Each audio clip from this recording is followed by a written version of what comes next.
Okay, we are live, you guys. Welcome back to the channel. I got my girl, it's Miss T, and I got my girl Bree.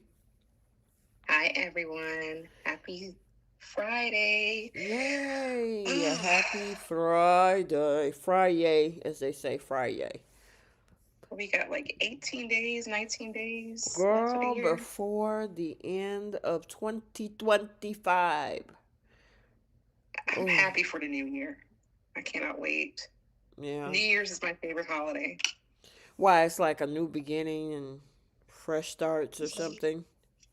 Yeah, and it's just something to look forward to. Is a blessing to have each year. It's just you get to have a new perspective and a fresh start. I just love that about New Year's. Mm-hmm. I agree. I agree. All right. Hey, hey, I see you guys. Hey, Aisha. Hey, Gail, Tina, Sharon, Melissa Spencer, Miss V Young 444, Keita on Quebec. I see all of you guys. Myra, Miss Myra D. Who else? Did I get everybody? Yeah, I got everybody. Okay, how many people in the chat Yeah, so far? 30, 30, 32, correction. 32. All right, so we're going to get started. So, welcome you guys to Soap Corner Talk, where myself, T, and Bree, we will be recapping both The Young and the Restless, The Bold and the Beautiful, Beyond the Gates for the week of 12/8, December 8th through December 12th. And normally we do The Young and the Restless first, The Bold and the Beautiful second, and then we do Beyond the Gates. And then we have our other final segments, which is Flip the Script. Who's taking several seats? Star of the Week, Pickle of the Week, the Simple Olympics, and the Lily Winters Award. I wonder who's going to get it this week.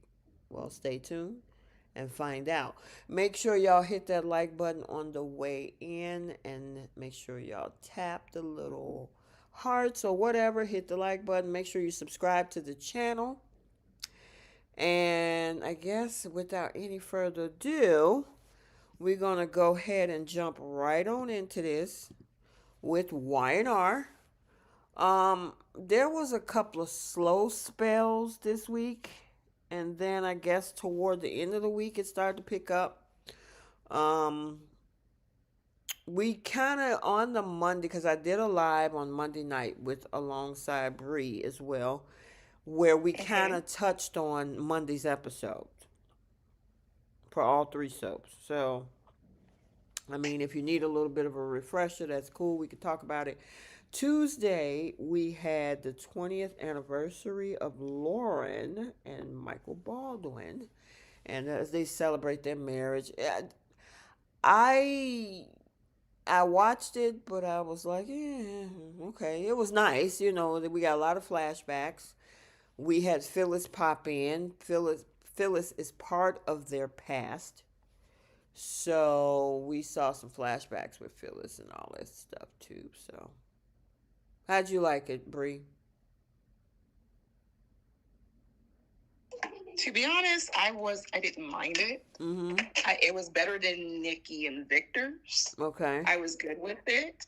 I was surprised they came up with 20 years worth of them actually having a real marriage. Yeah, I'm surprised Victor wasn't in any of it. Girl, I was waiting for it too. I was like, Victor gonna pop up in something, but they added Phyllis. I was like, oh, okay. It Yeah, didn't they make any really sense didn't. at first. Yeah, they really didn't But bring up anything with regards to with regards to Victor because I mean there was a lot between the two of them that interfered with yeah, their marriage. I mean the whole when Victor got shot, um, yeah. Peruvian prison situation. So I'm surprised they didn't, because they were talking about their ups and downs in the relationship. And they brought up Michael's cancer. They brought up Lauren's Yeah. affair. Um, when she got pregnant, when they got married before. So, I mean, we did get a lot of stuff from previous history. But It's a good refresher. yeah, it was cool. I give it a, Like, I don't know, a B minus. yeah, I think that's fair. Yeah. It was actually enjoyable, and then by Monday's episode, he reverts back to his old ways. Right. You mean Wednesday? I mean, No, no, this oh, this this coming Monday's Monday. Oh, okay, coming gotcha. Monday, Gotcha, he gotcha, reverts gotcha. back to his old ways. Yeah, oh, right, Gail. And they said nobody mentioned their son, Finn. I thought they did, didn't they? They mentioned Scott and Finn, so Right. they're going to take a trip to Vegas to spend time with them. They're going to meet them there, Mm hmm. supposedly. Yep. Yep. And yep. Okay. Jenna, we're going to get into all of that. Now, I know that's a lot of the stuff that's coming up next week for the Bold and Beautiful with that new fashion house. But Mm-hmm. we'll kind of touch and speculate on some things because obviously that's not something that we saw from this week of the 8th through the 12th. So, all right. So, I got issues with two of the characters from this week. One being Noah Okay. Newman A and the other girl. one being a Holden. And well, I might as Uh, well throw Kane in there too. the Three Stooges. Larry, yeah, exactly. Larry, Moe, and Curly. Boy, boy, boy. Which one you want to pick apart first? I'm so through with Noah. I'm so through with this boy. He cannot be man enough to even break up with his girlfriend, but he wants to save the day for this married woman. Yeah, that's you know what, Bree. And so I thought that they had broken up, but then as time went on, and then of course you guys have been talking in the group chat. I'm like, wait a minute, this man. So this girl is floating around Europe thinking she got a whole man in the States. Exactly. Didn't even bother to call the girl, say, hey, I'm alive, I'm okay. No one's contacted Allie to say that he's okay. And this is not just some girl he just met and single and free. This is somebody else's wife. Yes, that he's saying he's in love with. Girl, Boy, this you can't be man enough to break up with this girl. Anytime anyone asks him, like, what about Allie? I don't want to get into that right now. Even seeing is like, you still got Allie in London. What we've been over for a while now. She doesn't even know that. that's crazy to So me. That is diabolical work. right, I'm like, you're like you wuss. Go break up with this girl. If you're so in love with Sienna, why are you too scared to pick up the phone? You keep saying that she's better off and that she deserves better. Okay, then let this girl probably on pins and needles trying to figure out what's going on with you, or for all you know, she could be making a flight to see you. Exactly. I don't. I hope she come and bust him out because my thing is, you got that girl in Europe. It's one thing if they were broken up and she don't want to let go or stuff like that. She has no clue of an idea that this man is playing in her face in Yep, LA. yep, yeah, exactly. Gail Lewis. Noah is just like his daddy. Sure is. Well, at least Like the he's other women knew about each other. Allie has no clue. none. She in a whole other continent I with all this mean, going and on. like I say, it's not some random single girl, even though it shouldn't even be that because you need to, there's no, he needs to end that relationship before getting involved with anybody else. But what makes this so much worse is that you almost got killed, not once, but twice, over the Yes. woman that is married to the psychopath that has been attacking your mom and dad over the past several decades.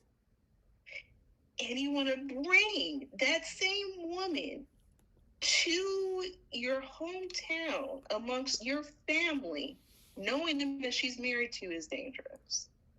And then they keep saying, oh, this is the top flight security, that no one's going to get onto this property. We saw how quickly Jordan popped into that property with all her wigs. And Ian Ward. And Cameron Kirsten.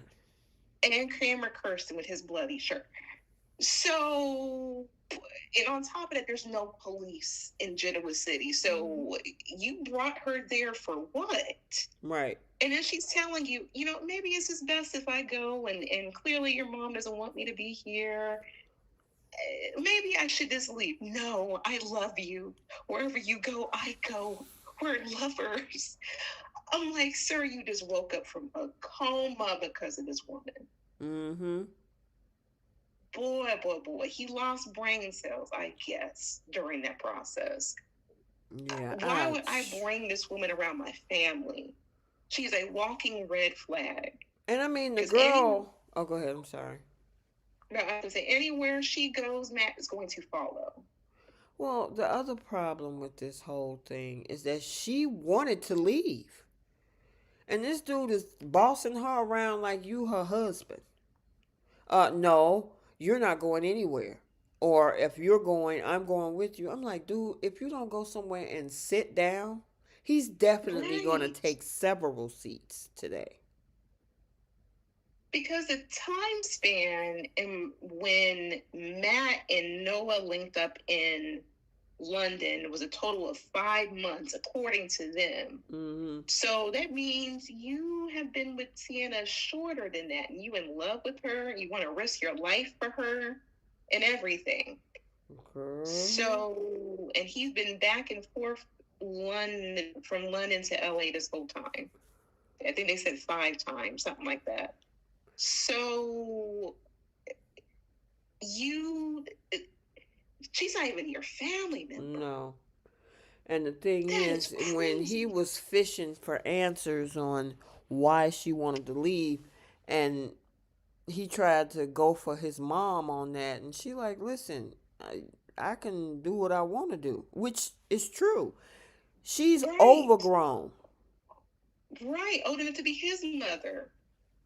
Which the actress was on the other show, but right. That's so creepy. I know. Y'all saw the videos I sent where he called her mom. Girl, I don't even know how they made that transition. I guess if you watch both shows, you gotta have the ick. So.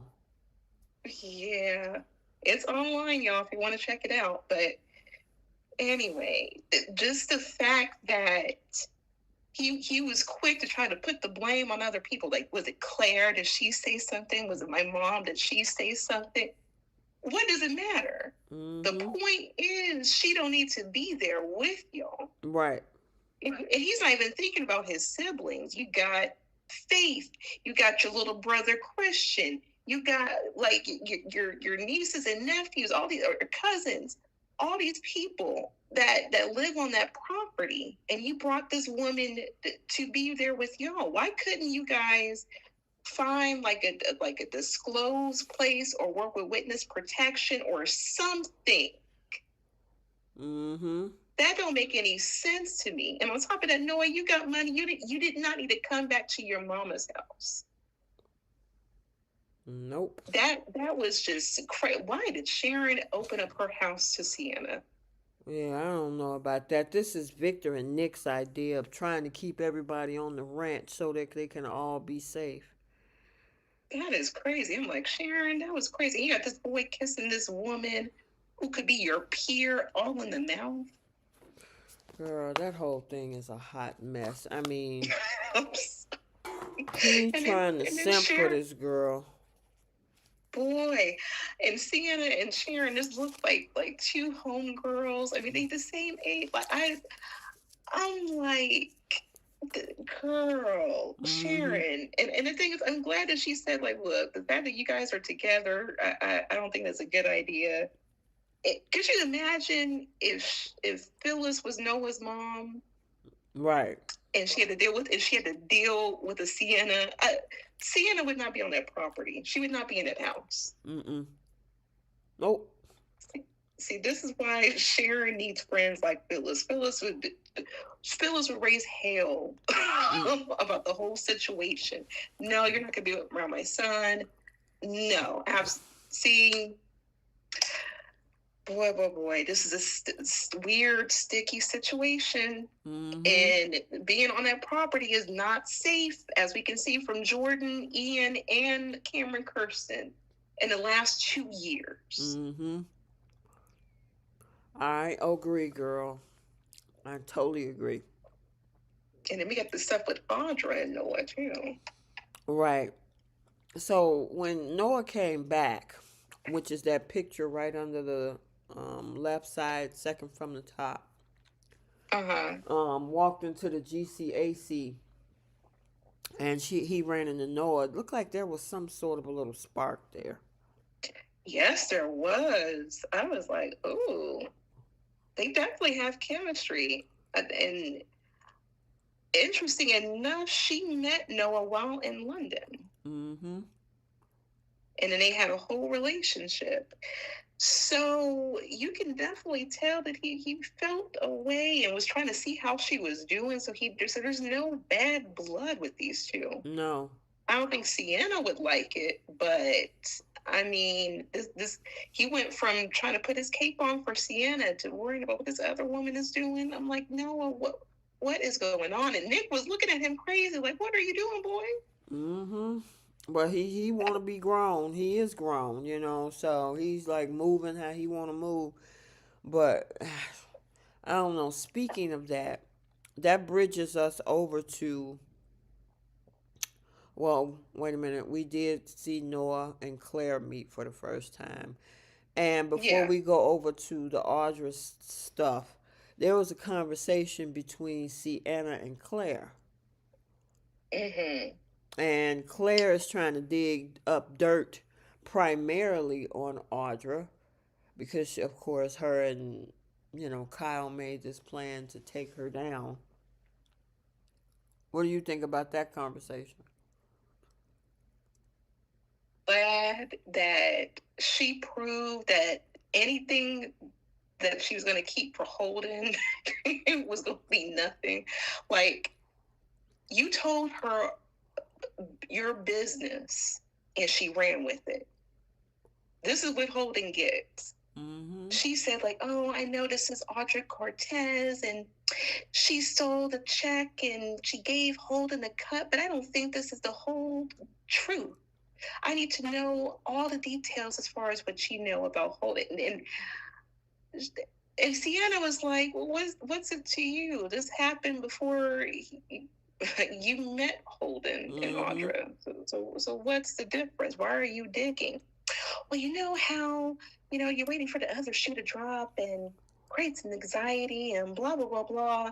I'm like, ma'am, anything that they have done is in no comparison to what you have done to your family. Right. So what's it to you?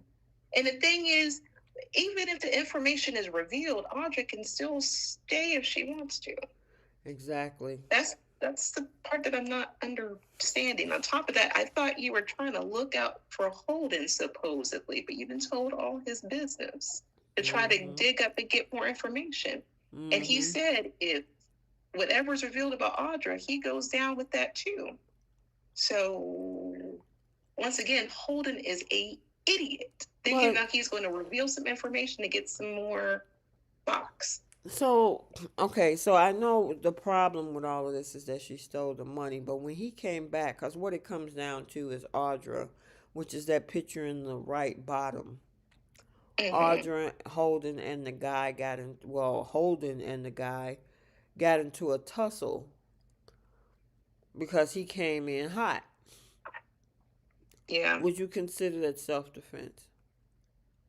I personally would. That's what I thought too. Um, because he was asked to leave. The man said no. And I think he tried to strike Holden. Holden punched him, and his head landed on the bar counter, and then he landed on the floor. That was self-defense. But I understand how it's a sticky situation because that man had already went to the police and also told the authorities at the airport to not let her on, and that she's because that's a major crime. You stole a cashier's check for that amount. That's a yeah, that's a huge crime. And Holden got $100,000 cut from that. So yeah, they both could go to jail for that. The question is, what happened to that body? Because if their hands is dirty, that's a big deal. And another caveat to that is Sienna was in the building when this happened. So I would imagine moving. How could they move that body without her knowing?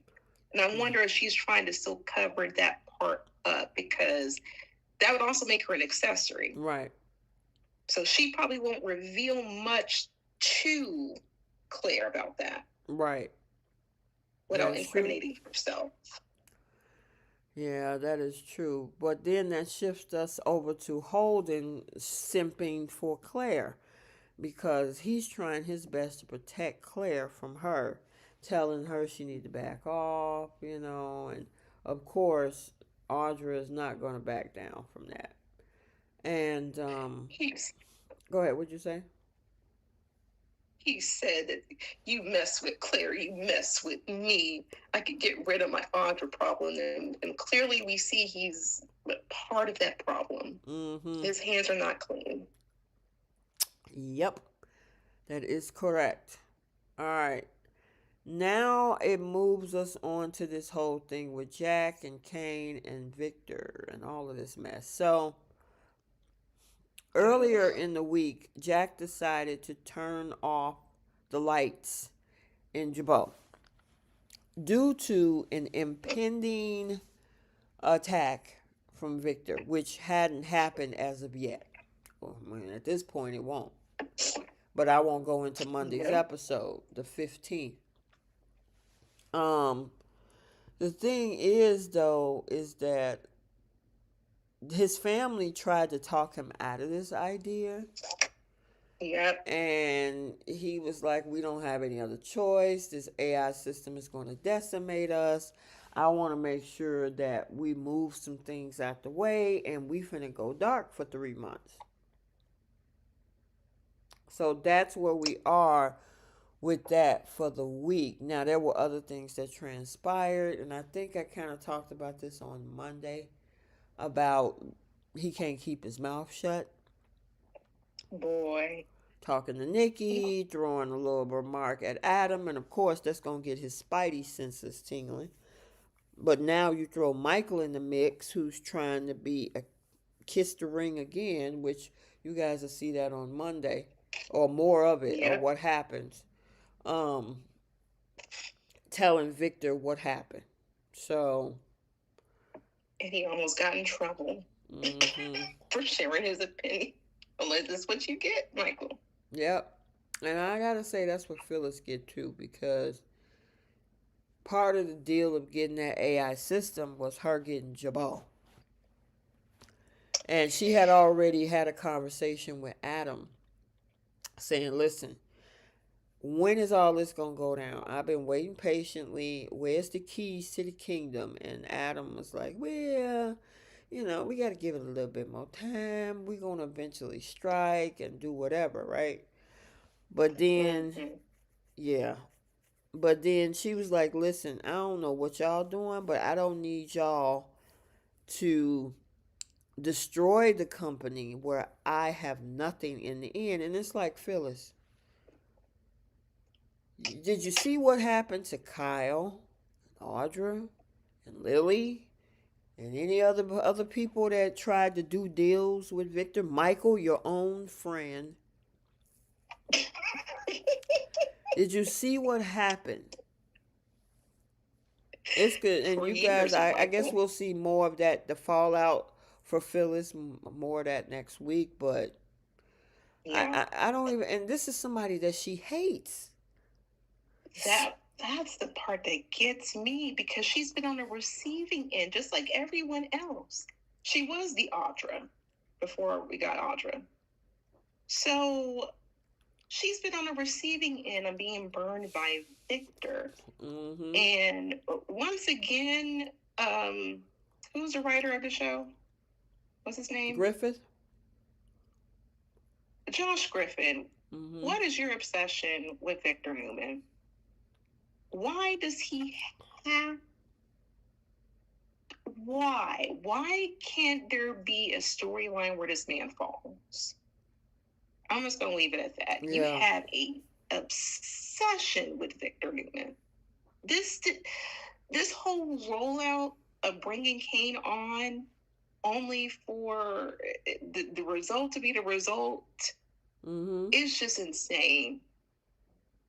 Like Kane is a wimp, just like Jenna said, like a straight up just loser, like a simple loser, all these different things. I'm like, running up behind Lily. He's so happy. She told him to go change in Monday's episode. She told him to go change his outfit. I don't like that. It's not what I asked for. You told me this. You made a promise to me. Like all the things that she was saying to Damien.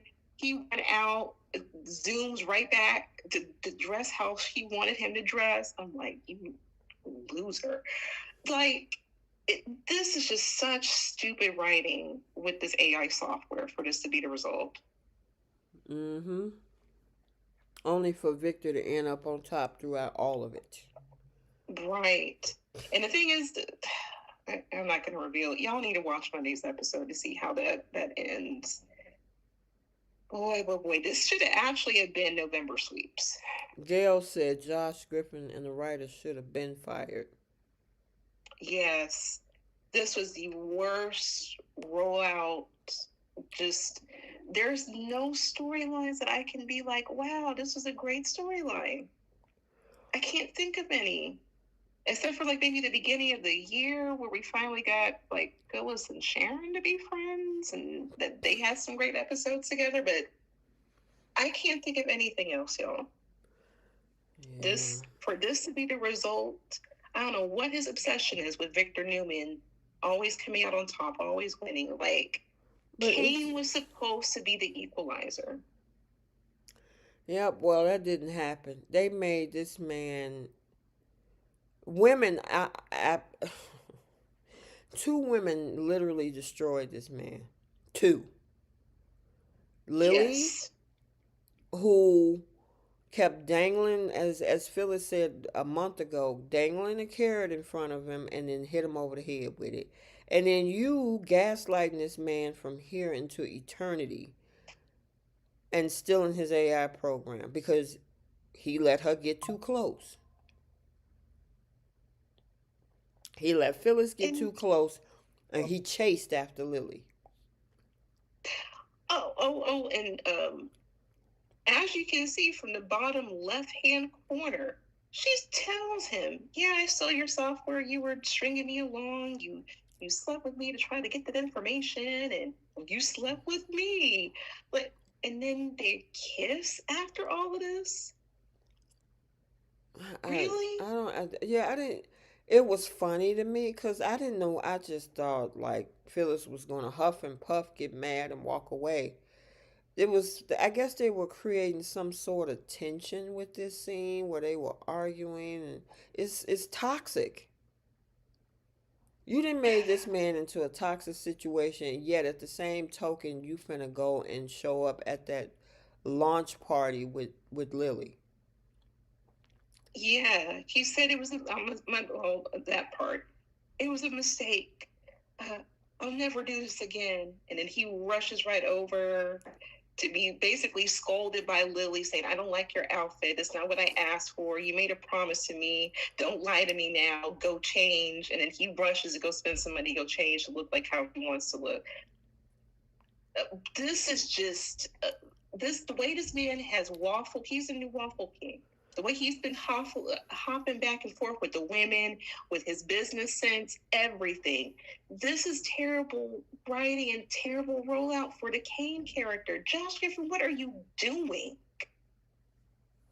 Yeah, I mean, he just like I posted. I think it was the last live. I put that piece, um, that post Yeah, from yeah, Reddit up there about how Kane has become a wuss. They literally brought this character to town to make him look like a plumb idiot. Now, yeah. unless he got some big hoorah that's coming up the pipeline or something, at this point, it's like, I don't see it. Me either. After Monday's episode, I really don't see it at all. Like, I mean, and once again, this is my opinion. Everyone's gonna have their own opinion. If you guys like the Kane rollout storyline, please share your thoughts. Maybe there's something I'm missing, Melissa but I Spencer personally said don't see that the it. ratings have Bold 1, Young and the Restless 2, and Beyond the Gates third place for the last 2 weeks, which I don't see how. I mean, I don't see that either. Um, well, I guess whatever. Some people, I guess, are interested in the Kane storyline. If you guys like it, please let us know. Like, I don't like the rollout for there to be the result that it is for Monday, and just I'm just not a fan of this. Yeah, I don't know. They went through all this, made this man a billionaire, to losing pretty much Multi. everything, chasing after a woman who clearly is playing games. He was richer than Victor and Jack. He was a multi billionaire. He was supposed to be the equalizer. He he was supposed to make Victor fall to his feet. Why couldn't they just write it to where they use the AI software to attack Victor's company? I would have loved that. I would have loved to see the Newman scrambling. I would have loved for once for Victor to fall. He's due a fall. Yeah, Like, come on, I'm writers. wondering. I don't want to speak into anything, but I'm wondering if they're doing this because of, how can I say this? The age of the character. Maybe warrant. You know what I mean? I mean, I You see where I'm going with that?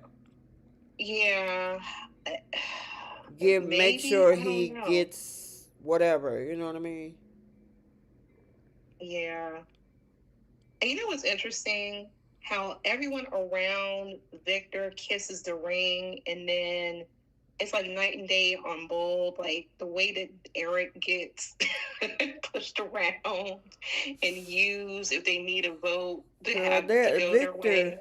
Yeah, Victor and Eric aren't even in the same ballpark. Yeah, they're company owners, but yeah, Victor Yeah, got a lot of more viciousness. That man is the character to me is a textbook narcissist.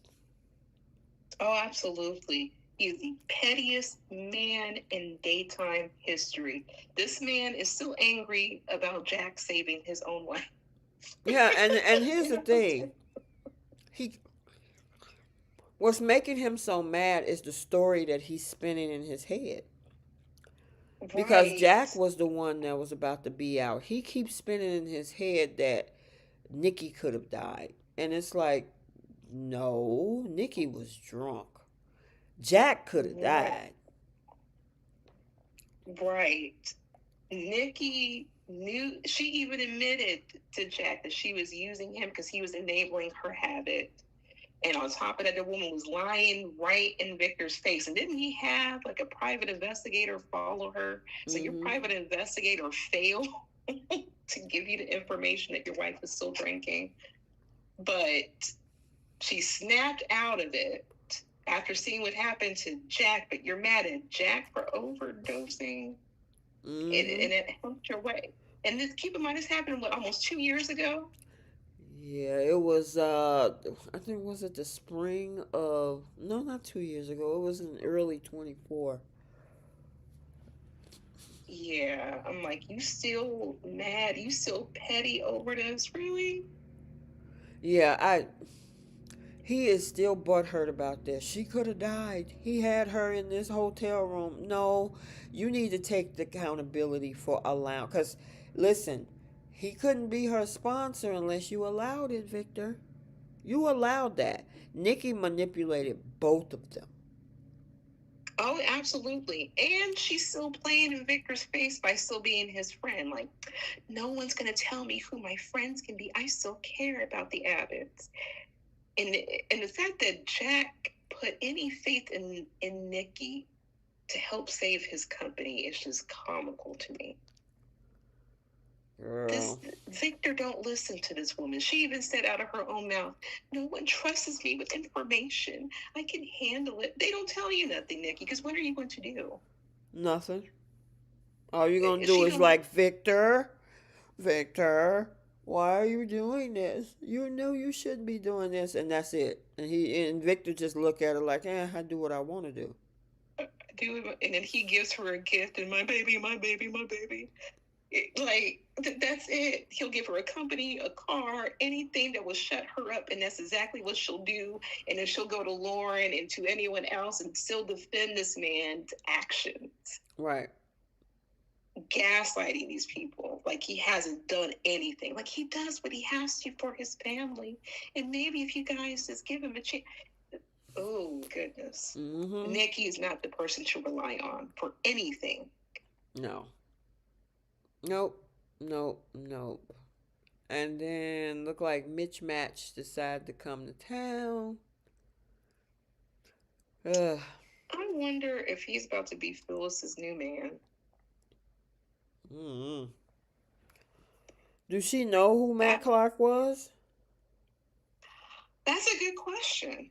I honestly, because everything that happened was when Nick and Sharon were in high school, and that's another thing, Josh Griffin. You guys keep pulling storylines from back when she was in high school and college, and like stuff from 1994. Mm-hmm. Just and the thing is, you bring back all the people who's like attacked her. Right. It's And I'm like, like, you guys keep torturing the Sharon character. Like, leave her alone for a minute, please. yeah, can we get a break, please? Please, just for about Give her 10 tear minutes. ducats a break. Yeah, give us a good 10 minutes. How about that? Right. It's been like, what, 2 or 3 years of trauma from Mm, her cancer to losing Ray and then her medication being spiked and then the stuff going on with Heather and then the Laurent thing and now this. I'm like, good God. yeah, get a woman a break for a change. Right. Y'all pulling out all of her enemies from her past and keep bringing them forward. People that should have been gone. Well, Matt Clark, he died, so. And now you're like, oh no, he didn't die. He's back. It's 2025. It's like, really? Like, this happened when she was a teenager. I Mm-hmm. mean, but I will say I do like the new additions to the show. Like the actors, the Tamra and I think Roger Hagworth, Mm-hmm. the actor who plays Noah. They had a scene where it was like all four of them together. I actually like them. They're talented actors. They just need better scripting. It's Right. not their fault. Nope. Not your fault, guys. You know, you need to ask the writing team. So, okay. Hey, Jenna. Yeah, it's just boy, boy, boy. I know you do the end of the year thing. You had a lot to cover for YNR. Well, I'm gonna try to keep it as simple as possible because that'll probably take a day and a half if otherwise. But um, Yeah, the best and the worst. I mean, I'm trying to figure out what we consider the best storylines this year for each of the yeah. shows. You know, I have to look at what the storylines were in see, hey, okay, that one was a good one, or that was worse. Are you basing off of the storyline or like the acting or a mix of both? Not so much the acting. Acting. It's more about the storylines. The best, because the storylines is Mm-hmm. what make it either great or not, hot or not, or good or bad. You know what I mean? So Right. Yep. Yeah. yeah. Did we? I'm trying to think. Is was anything? Oh, the conversation between Nate and Lily, because Lily just went on a full Mm. attack with Audra. For And no for reason. no reason, the girl was sitting there sipping her whatever, and she come up in She, there blazing. yeah. And she did the same thing to Holden the other week too. It's like that woman was sitting there, like, oh, what are you still doing here? You don't have any friends. You don't have a job. Like, why don't you just leave town? I don't care to see you. I'm like, Lily, Girl, she wasn't even bothering you. that sounds so high school. You don't have any friends here. There are people who are comfortable in their own skin. Right. And her friend was hosting the party that you're attending, but she's Exactly. trying to avoid all of this. The same thing with Kyle trying to poke at her. She hadn't even been bothered with you. And when it comes to Claire, like Claire is poking and trying to get information out this girl. She's not bothering anybody. Mm-hmm. Like she'll have her jab, she'll have her remarks, and then she keeps it pushing. Other than that, you really haven't seen Audra in the mix of anything. Right. So I'm like, Lily, you attacked Holden, you attacked these people. Like for someone who wants to point out that they don't have a friend, who are your friends, Lily? Right. Yeah, where's your That friends at? for real. Man, you don't have any friends, and but see, she hang out with Devon and Nate, so they keep her Her company, family. right? But She don't got outside no friends, girlfriends. I can't even think of, cause she got into it with Phyllis this week. She got into Yeah. it with she bothering Holden, and then you turn around and you bother Audra. It's like, girl, go find some business. And then Kane, I know we kind of talked about him a little bit, but then that whole thing he asked her on a date, and he trying to be witty and suave and joking and all this sort of kind of stuff, but we call it a date. I mean, to wear her down. It's like, dude, He why? he looked so sorry on Monday's episode. You really ran out because she told you she don't like your out. Ugh. But that's what you get. You kept Yep. I don't. In the beginning, it's like, oh my God, Lily, stop, right? Yeah. But this man is a glutton for punishment. It's like she has been really, really giving you a hard time. Yet you still are coming chasing after her. And now that you have, you know, you have her able to go out on a date or whatever, it's like, why? Why? And then you turn around and kiss Phyllis. So that's why I was saying earlier, Bree, about Kane being all over the place. Yeah, mixed bag of confusion. I mean, just like you want to be a business tycoon, you don't want to be. You don't care what your kids think, then you care. Then you love Lily, then you want to hook up with Phyllis. Like, make up your mind about your life, sir. Mm-hmm. So, You're way too old for this.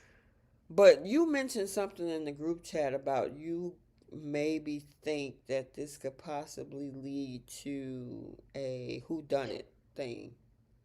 Yes, with Audra. Because to be very honest, the way the tone of Friday's episode makes me think that Audra's character is not going to be around because whatever happened, especially the way that Lily attacked her, and you have all these other people who want to have her gone and get rid of her, that would make Lily a suspect, Kyle a suspect, Claire a suspect. Something's Mm-hmm. about to happen to the Audra character. And I thought maybe the little flirtation thing that she had with Noah might keep the character around, but it's and Holden can also get rid of her too. He said he even told her he can get rid of his Audra problem. Yeah, So it kind of makes you whatever, think that something's gonna happen.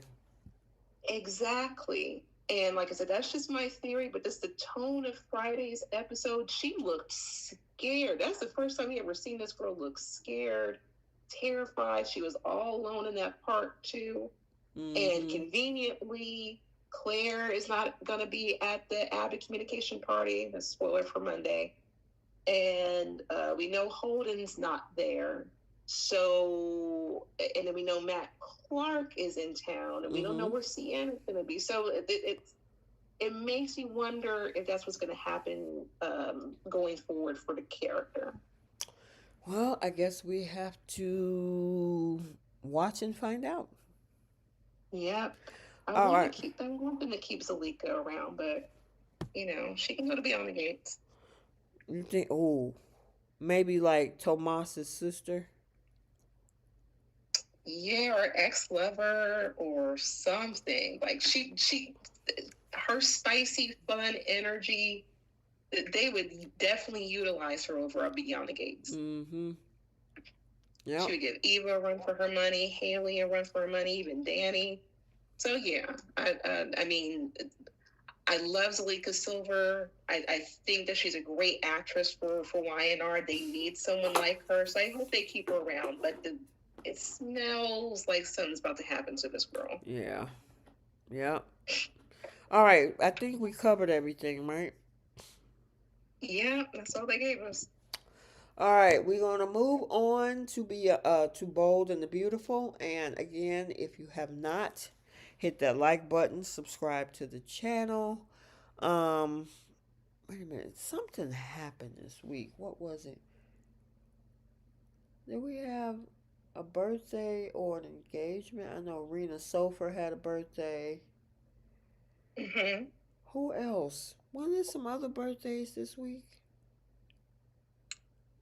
Not that I can think of. I know Annika's birthday's on the 24th of this Yeah, month. it's a I'm lot trying to of them. think. Bill is Don Diamond is at I think the 31st. Something like Yeah. that. Yeah. Yeah. And I think oh is he's in January. Matt Atkinson. I thought he I was at the believe end of the so. month too. So we got birthdays and stuff coming up. I thought someone was engaged. I can't remember I who, thought there but was an I don't know. Maybe engagement the too. Soapies might let us know. Wasn't there another engagement? I don't know. I thought there was. I could be wrong.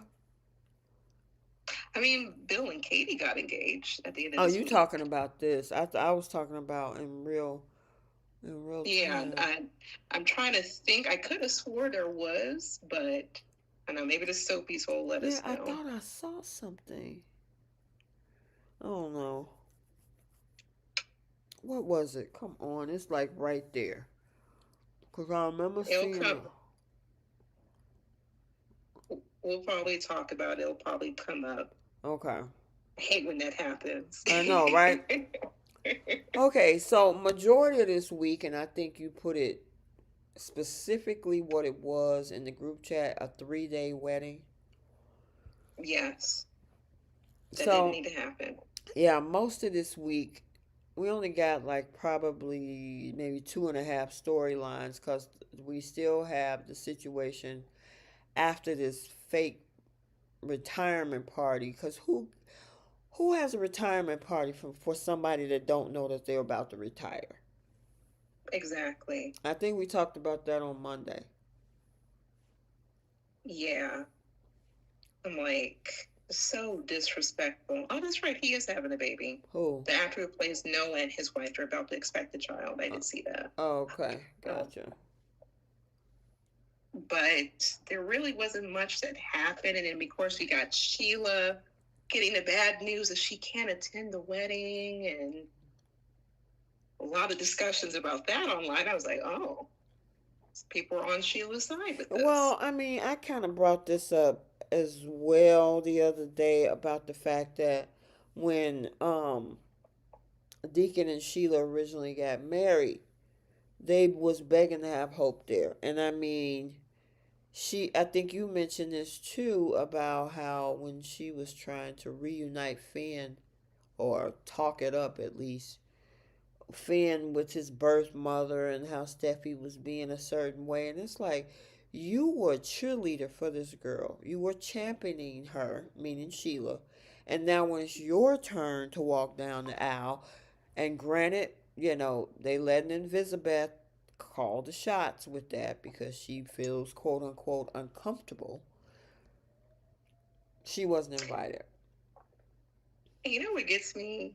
They say that Sheila's still dangerous. They can't be around Sheila, but y'all go to her territory. You go to the restaurant every chance that you get. Exactly.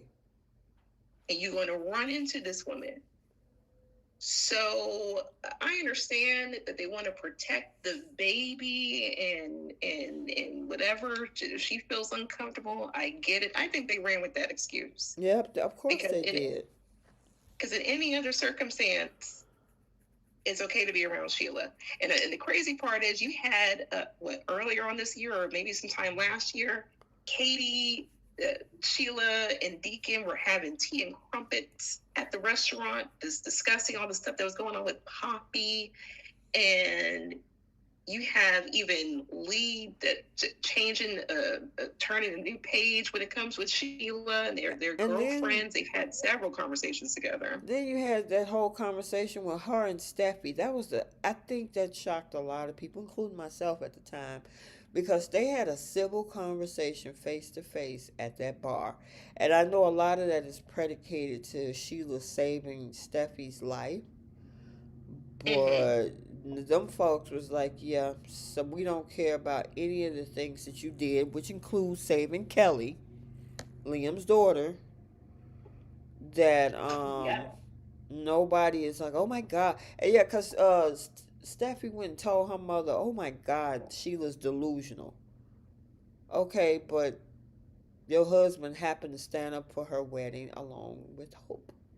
So what are you talking about? And I'm like, Hope, you went to hers. Exactly. I mean, and on top of that, she was the same person who told Finn, like, Steffi shouldn't encourage you not to have a relationship with Sheila. Like, you should have a relationship with your birth mother. Who is she? Like, I'll give Sheila a chance. Like, it's the same girl. Exactly. And now all of a sudden you're having therapy sessions with your daddy. Like, oh, Dad, I never liked Sheila. I think you should leave Sheila alone and go be with somebody wonderful. She's been married to this man for the past 3 years. She hasn't done anything, not erasing what she's done in the past, not doing that at all, y'all. But to understand the perspective as to why she thought she would be invited at this point. So, yeah. I mean, if the baby don't want Sheila there, I get it. Whatever makes the baby comfortable, but they ran with that excuse. Oh, girl, please. They rolled on that excuse. And here's the thing. I don't know, because obviously the second part of this wedding is still going on Monday because of Bill's proposal. But a lot of folks was wondering if Sheila was going to pop up. And so far, so good. And had she had shown up, then it would have showed that she hasn't changed. So I think she must really love Deacon, because had she had shown up, that would have been a whole other different story. Plus she would have made it to the reception. Because I think by the time that Bill had proposed to Katie, I think everyone was about to head out and leave. Well, actually, Hope and Liam had left with the kids, is what they said at the end, right? Oh, okay. So the kids were gone. Yeah, the kids were gone. They spent their wedding night with the kids. So it was just Will and Electra there, and Bill and Katie were looking at them, and then he decided to propose. And that was it. So the party was over. Yeah, because I thought sure So that's what that would have been leading up to. And I'm like, Sheila, don't do it. You want to blow up everything and hand deliver Deacon over to Taylor? Show up at that wedding. yeah, so I gotta give her props because even in the previews we see Bill and Katie over at Spencer's, and he's showing her about the new venture she's about to have. So, hey, she didn't do what anyone expected her to do. She took Taylor's advice and not look crazy and going over there. I was actually pleased by that because I'm like, dang, I'm a Shecon fan. So I'm like, oh, at first I was like, oh, Lord, here we go. Yeah, Then Deacon was going to end up with Taylor because she going to go over there and I don't want to use, I guess, disobey, but didn't do. Deacon says, stay away. She didn't do it. You haven't changed. Da da da da da. And he would have been right back over there with Taylor, but it didn't happen. So Taylor must have really did a good job in talking Sheila out of it. We got that whole thing right. where she was like, it would be crazy to do something like that. And she was like, wait, you calling me crazy? She's like, no, I'm not calling you crazy, but that behavior is crazy if you decide to go over there. Yeah, she really loves her some Deacon. Mm-hmm. To be honest, I think they were also banking on her showing up too, Mm-hmm. just And to that's give them a good. reason. Yep.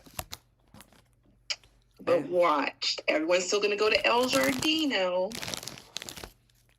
yeah, see, and that's the other thing. Y'all have no problem going over to that restaurant. If y'all had so many issues with the whole situation between, being around Sheila and all of this stuff happening or whatever, y'all over there kikiing, breaking bread. We even had Carter and Daphne having some conversations over there what was it, around Thanksgiving? Yeah. All of y'all are commiserating with the same woman that y'all call delusional and crazy and all these other things, but y'all go right over there and break bread or have a drink at the restaurant that she works at. Yeah, the crazy part is season 36, like everyone was terrified of Sheila. Like even in being in the same room as her. And this work, Stephanie was trying to karate chop Sheila too. Mm-hmm. So and everything that we saw with Luna, Sheila did in season 36. So popping up unexpected, breaking out of prison. Well, yeah, well, Deacon got her out of prison, but like everything, Mm-hmm. Steffi was terrified. So there'd be like a whole 180 where she Mm-hmm. has a sit down conversation with Sheila. She's not afraid. She's not trying to fight her. And then turn around and speak with her mom, like, oh, Sheila's crazy for thinking she can go to the wedding. The same woman who saved your life Mm-hmm. and your daughter's life. Yep. It everyone is just weird. Like, either you've forgiven this woman or you haven't. But see, I think I said this. They only use Sheila's time and attention when it's something that they're equally agreed upon. They don't care more or less about whether they're cool with Sheila or not.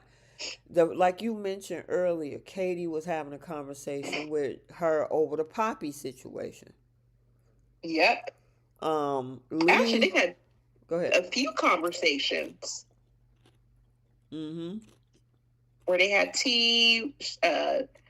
Katie was at the bar with Sheila having a discussion. They had quite a few conversations in regards to Poppy. Mm-hmm. Hope was at her wedding a couple years ago. Um, we've seen Liam and Bill come over there, and Sheila serves them with food and stuff, but they don't get all out of sorts about it. I mean, Bill might crack some wild jokes or something, but that was the extent of it. And then y'all go back to ordering food and eating. So Yeah. stop trying to play like, oh my God, she should. We don't want her here. She's uncomfortable. Okay, y'all ain't that uncomfortable when y'all go over to Ear Giardino, so stop it. Like, Like, walk how you talk. If you're afraid of her, then be afraid of her. Don't be around her. Don't go to the restaurant. Don't have any association with her. Now, that's a good point too, Kaya, 2006. She said you can forgive people and still not forget what they did. That's true.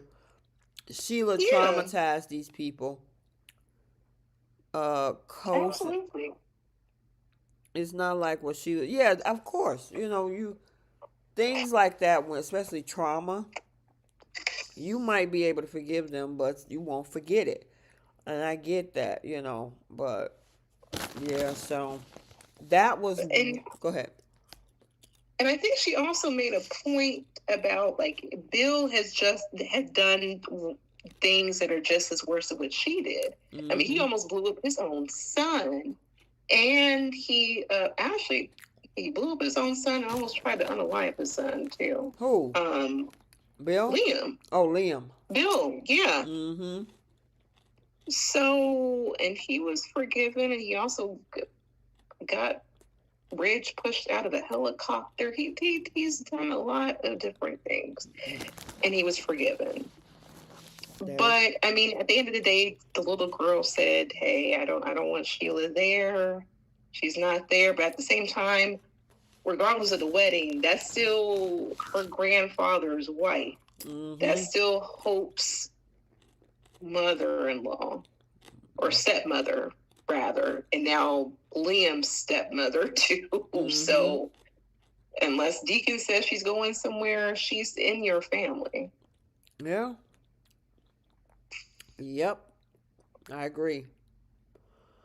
Um, then we had this other situation with Eric. So the retirement party happened. I think that was on Monday because we kind of talked about that when I did the show on Monday night, right? Mm-hmm.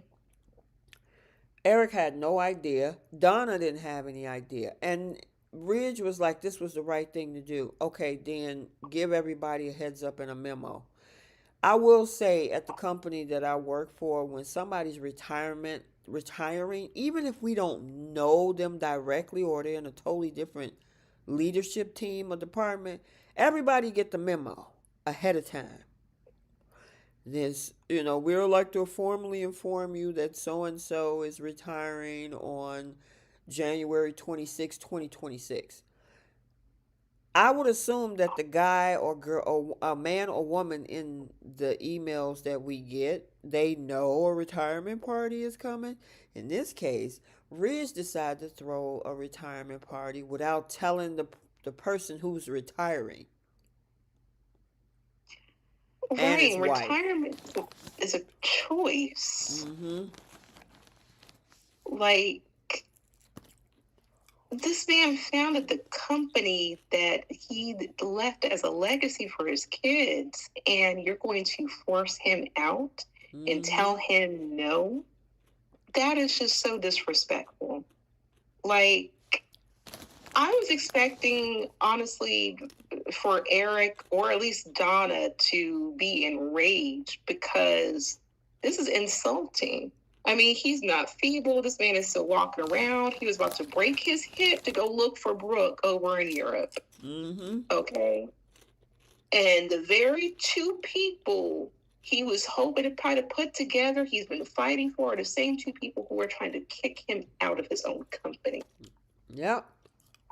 And they want to use this health thing as an excuse. And I think I can understand to some degree, but in the same breath, Rich keeps saying, "Oh, it's my time. I need to run this company. It's my time now." So once again, running with whatever excuse that's going to work.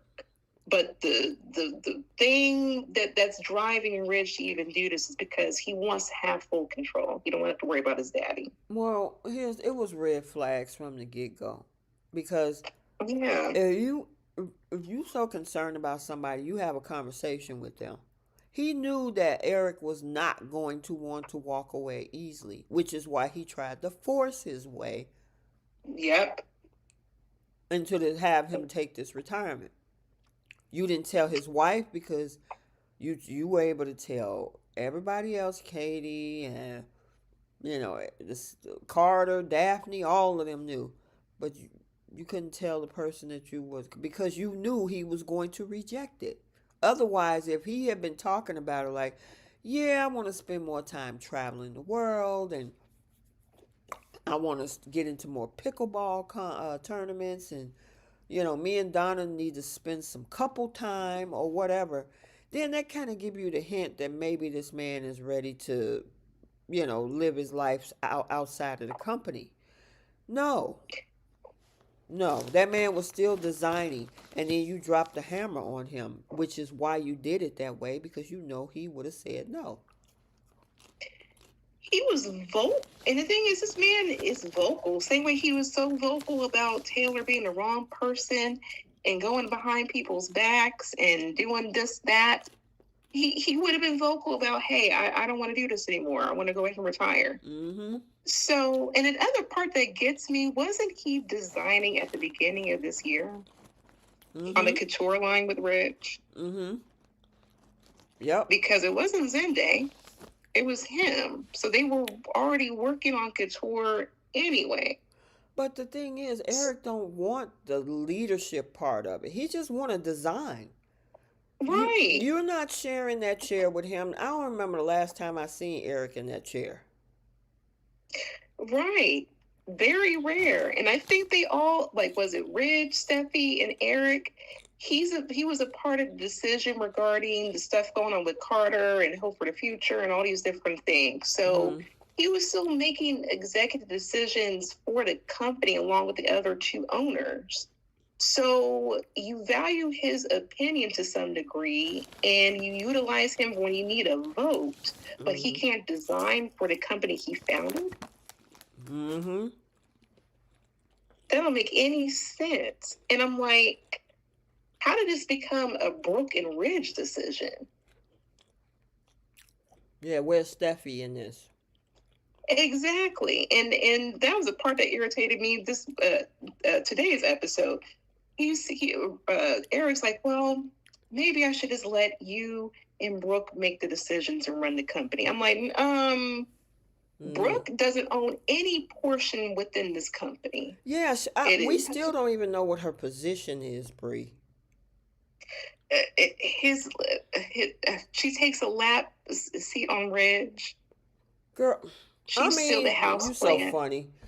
But I mean, seriously, we noticed she was supposed to help Ridge with some things, right? Because he was always busy, and Steffi had took time away. Well, she's back. So, what is Brooke going to be doing? Why is she and Ridge going to run the company when Steffi is co-CEO?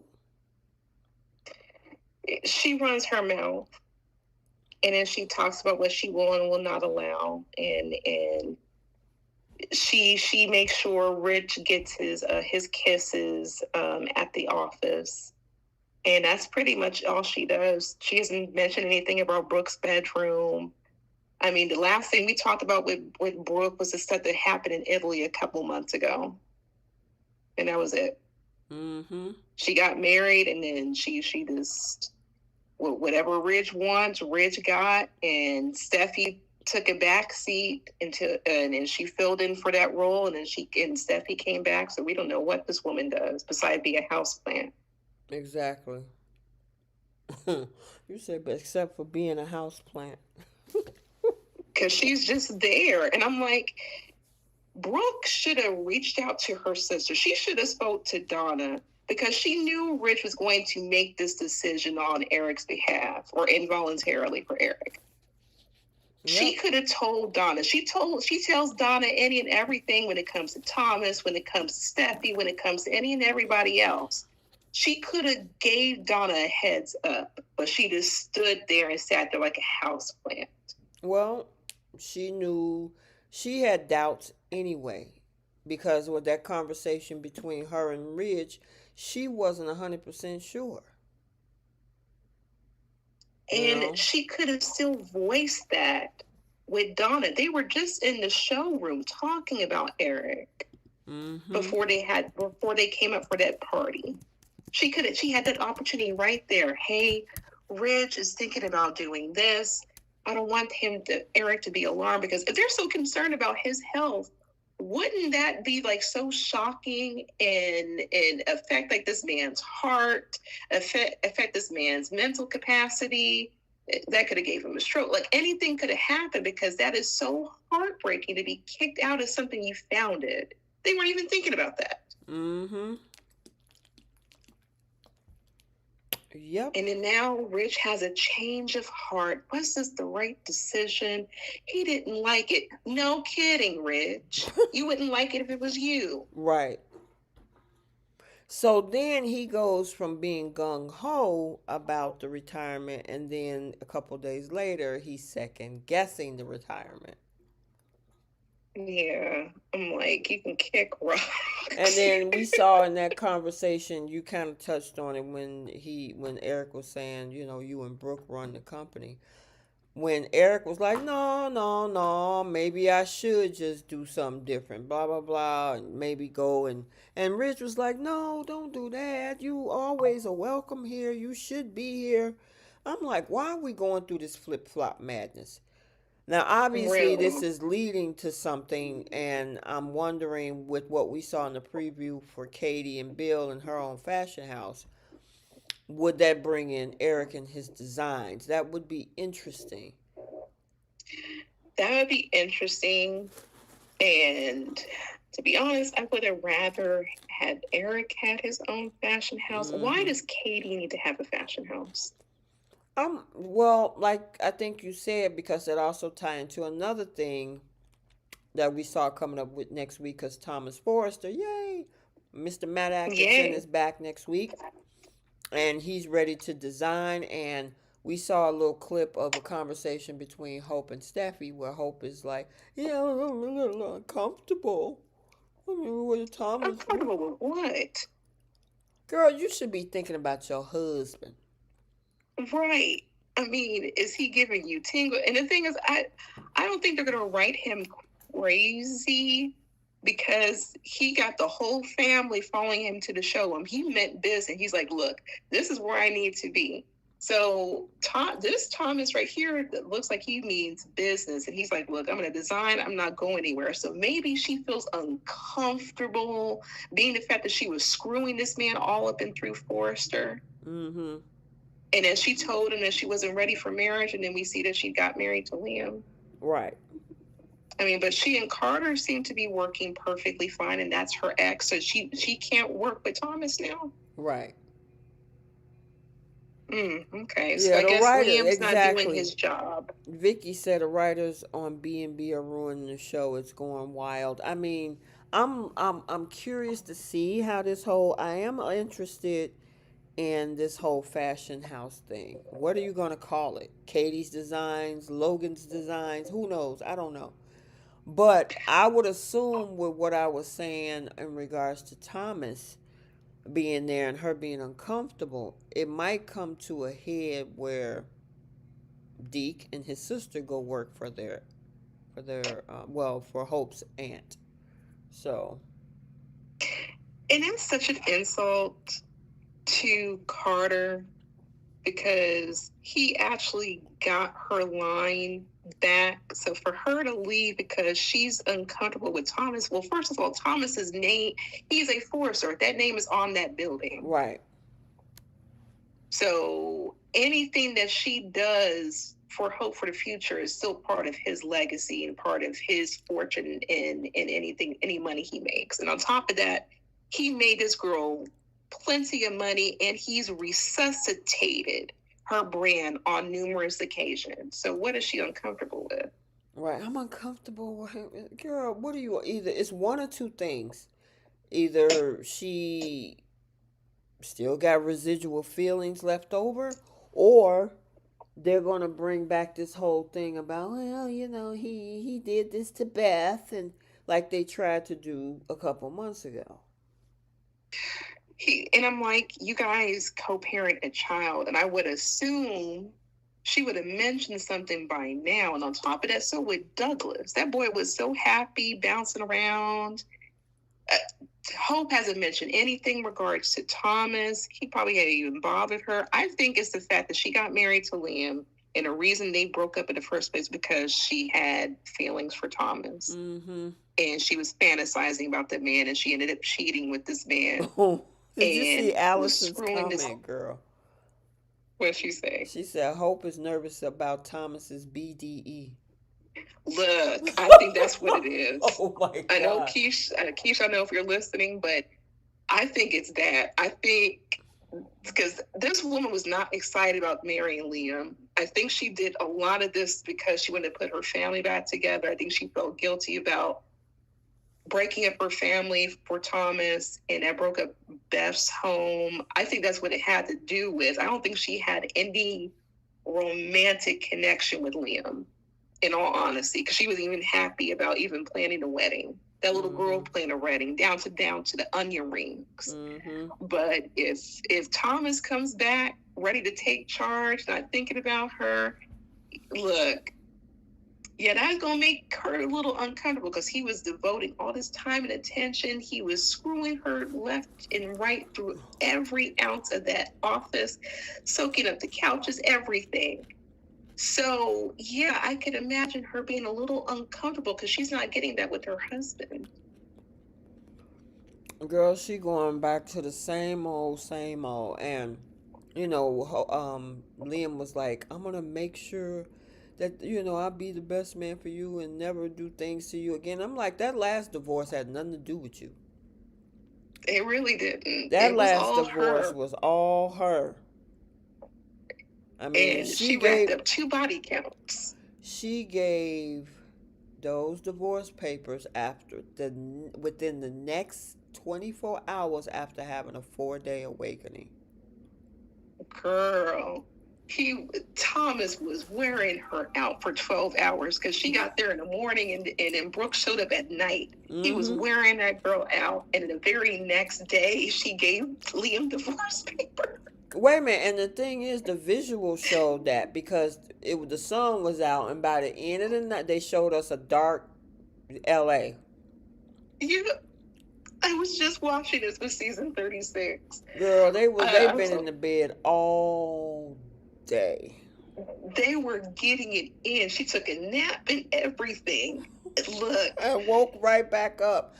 I gotta say, I know that it was a writer's strike that summer, and they had what did they call them? Those writers at the time?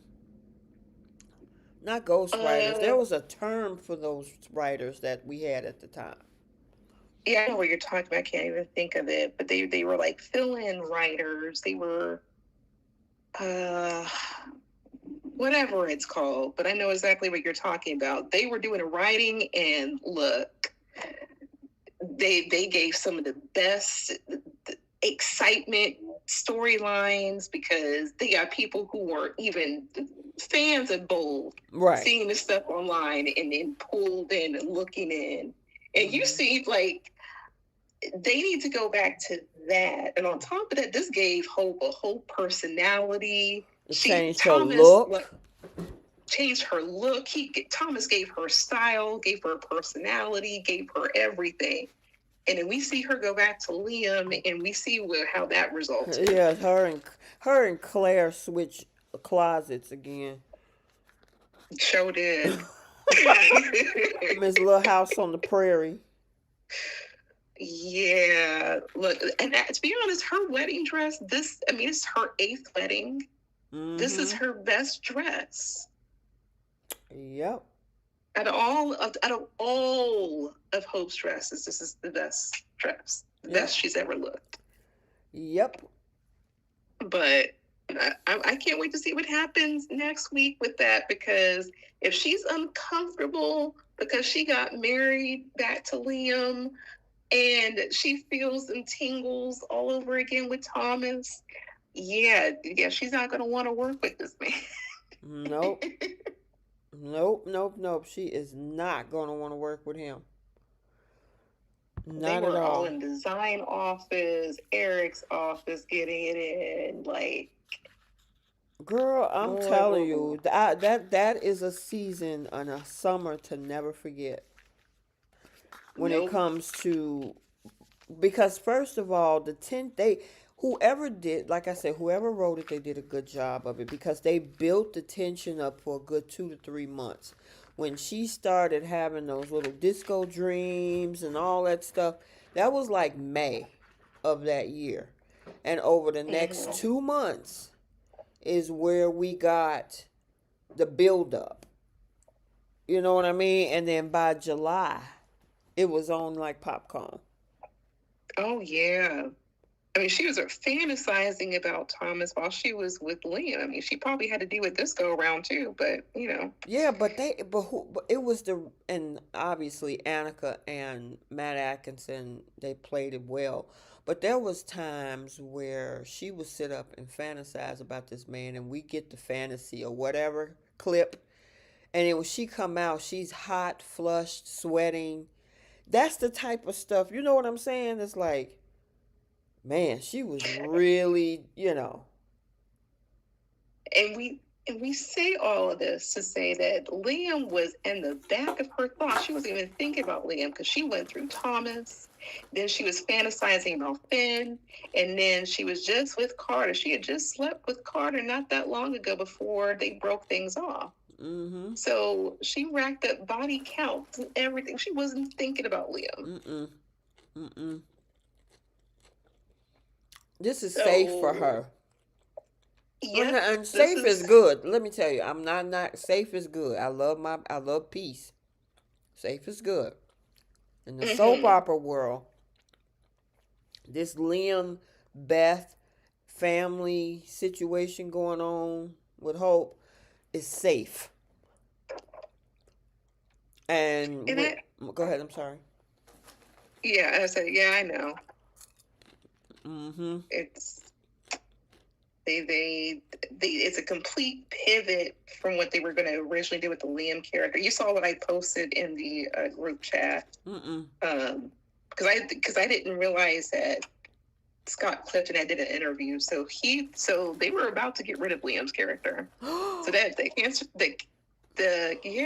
cancer storyline, that was his exit. So Brad Bells told him he was going to be gone after that episode. So Wow. they did a 180 and they kept him around. So I Mm-hmm. don't know what they're gonna do going forward with Liam's character. Yeah, but look at how But they did the 180. You threw Grace under the bus. yeah, they sure did. I think they were just trying to tie in loose ends regarding the Buckingham, so we won't have to worry about them going forward. And then they did the same thing with Paris breaking up with Thomas. So yeah, they did a lot to save the Liam character.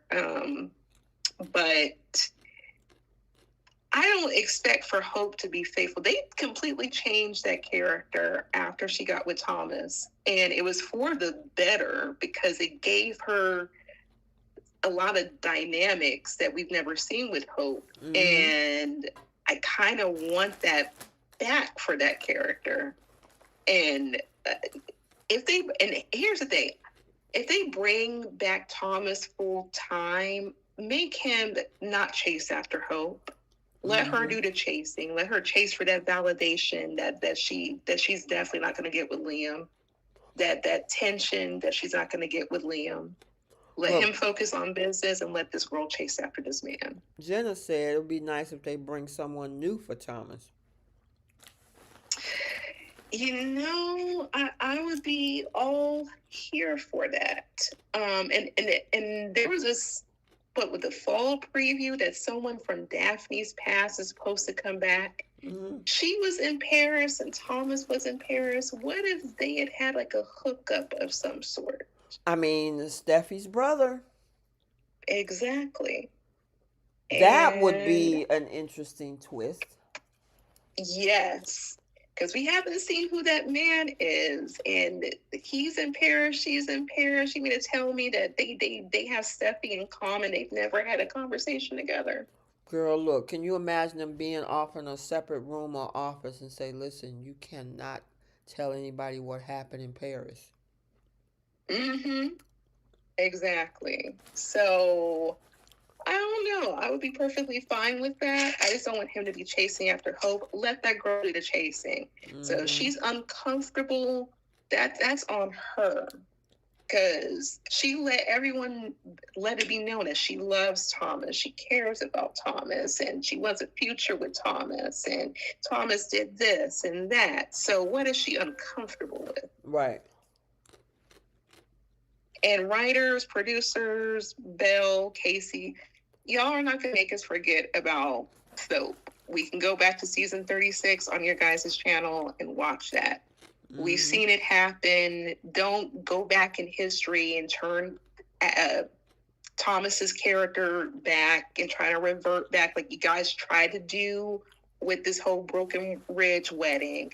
No, let this man move forward. Stop Mm-hmm. with the crap.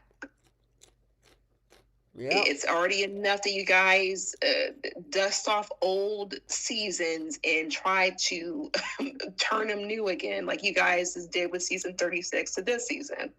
Everything we saw in season 36 is exactly what we've seen this year.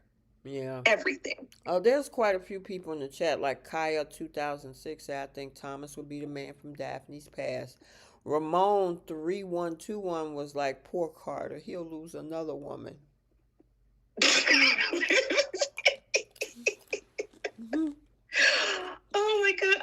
You know what I wish there was a storyline where when Carter first came into town and he had a woman that he was in love with and they broke up and that she was a perfect fit and he had to leave Houston and make a change and make a break for it. Why don't they just write like a long lost love? She has his child and he tries to make the work something. Because it makes no sense that he's officiated so many weddings and none of the weddings are his own. Mm-hmm. Got dumped by every single woman that he's been with except for Paris. He left that poor girl at the altar. Mm-hmm. Like, let this character be married and be happy with a child. I agree. Let him have some family. Where is Mark? Bring Marcus back. Do something, Mm-hmm. writer. Yep. I totally agree with that, girl. All right. He Go on the ahead. What you show finna for say? 10 years and no family. I know, right? None. Um, are we missing something? Um, no, no, that was pretty much it. Yeah, because we talked about Sheila. We talked about Bill Yeah, proposing, Eric's designs, the second thoughts, all of that. yeah, the Finn simping and all of that. Girl. Yeah, that's pretty much it. That's all they gave us. Yep.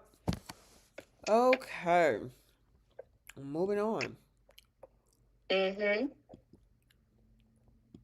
Beyond the beyond gates. the gates. Yay. A lot of moving parts as usual. We had Bill Which keel makes, over, and then Haley slapped the mess out of him so he can wake back up. We had the new good orthopedic doctor now dating. Well, went on a couple dates with Nicole, which next week we see her kissing Carlton. Okay. Um, what's his name? Derek tried to come up to the doggone hospital with a hockey stick as a crutch. yeah, that was crazy.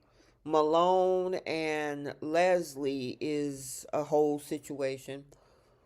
Um, we seen the date between Ted and Shanice. The Yeah. Martin and Smitty's family seem to be intact as Samantha's still trying to work on that thing with Eva.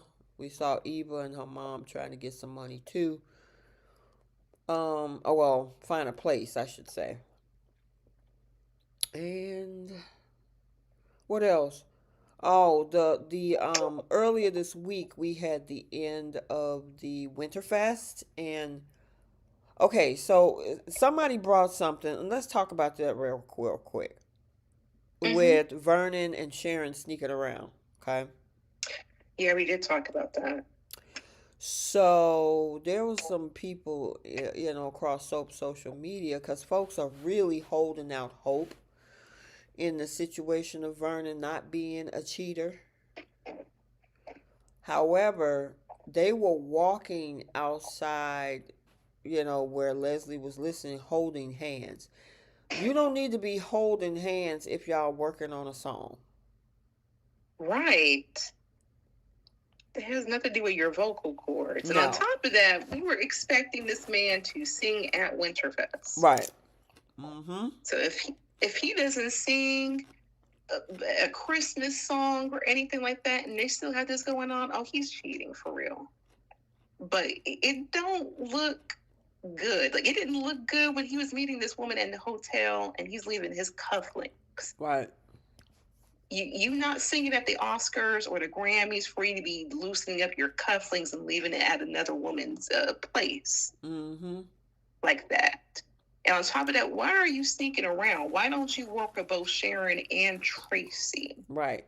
Why Sharon? Because remember, Sharon and Anita just recently repaired their so-called friendship. And he know that. And he know that. So, you know, I don't know, you guys. Christmas is still coming up. It's possible maybe he'll sing at the family Christmas dinner. I don't know, but they shouldn't be walking around holding hands, sneaking around in hotel rooms. He can't wait till they leave so he can get on the phone and all that nonsense foolery. Right. And then whisper quietly in the house and all these different things. Like, why do you have to meet? Because here's the thing, like, if you're singing, right, Mm-hmm. you want to make sure that you're in a room where you're not going to get much, feedback. You want to make sure you sound good so you can really make sure you perfect your voice. That's why a studio would be great, or like a banquet hall, something. Why a hotel room? Well, Jenna just And said plus, in the chat that he's supposed to sing for them at the annual Christmas party. let's hope. What Because annual? if he I don't, guess. I don't know. I mean, my thing is, why are y'all doing that? I mean, y'all raising suspicion maybe for the fans to try to have, because obviously it opens up for dialogue. You know what I mean? yeah, but in return, you got Leslie thinking she's going to hold something over this man's head, and then she gossiping like some schoolgirls with Ted in next week's preview about Mm-hmm. this. Mm-hmm.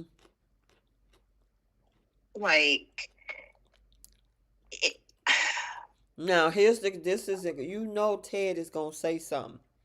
So I'm wondering if he gonna pull Vernon's coattail and say, "Hey, you got something going on with Sharon and your ticklet," and either he's gonna be like, "Look, I got a surprise for Anita," blah blah blah, or he's gonna go and start lying and deflecting. If that's the case, I don't know.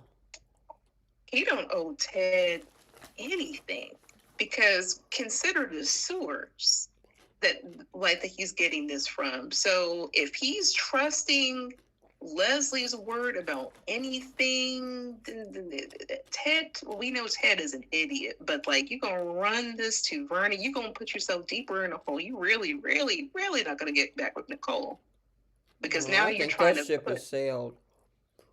Oh yeah, but like, because he's still holding out hope. He still is, but you gonna run with information via Leslie of all people? He a joke. He a clown for that. But you know, Vernon's not doing himself any favors moving quietly. Now you have Tracy looking at you guys crazy. And I think I don't know if it was you or whoever in a group chat said that Sharon had no lipstick, Right, she or had some the of her yeah, lipstick was exactly. smeared. I'm like, if Vernon's the one singing, what does that have to do with her lipstick being smushed or removed or And something? there's no reason for y'all to be holding. That part when they were walking past having that conversation, or she grabbed them, or they pulled each other. It was something where they was moving in transit. They were holding hands. Why do you need to do that if you just singing, or you that's your teacher, or and if y'all not singing tonight, why must y'all have conversation anyway? Thank you. That's the part I'm not understanding. So if Jenna's right and they're singing at an annual Christmas party, he better be Grammy award winning singing at that party, because if he doesn't belt any tunes, oh no, I'm side eyeing Vernon.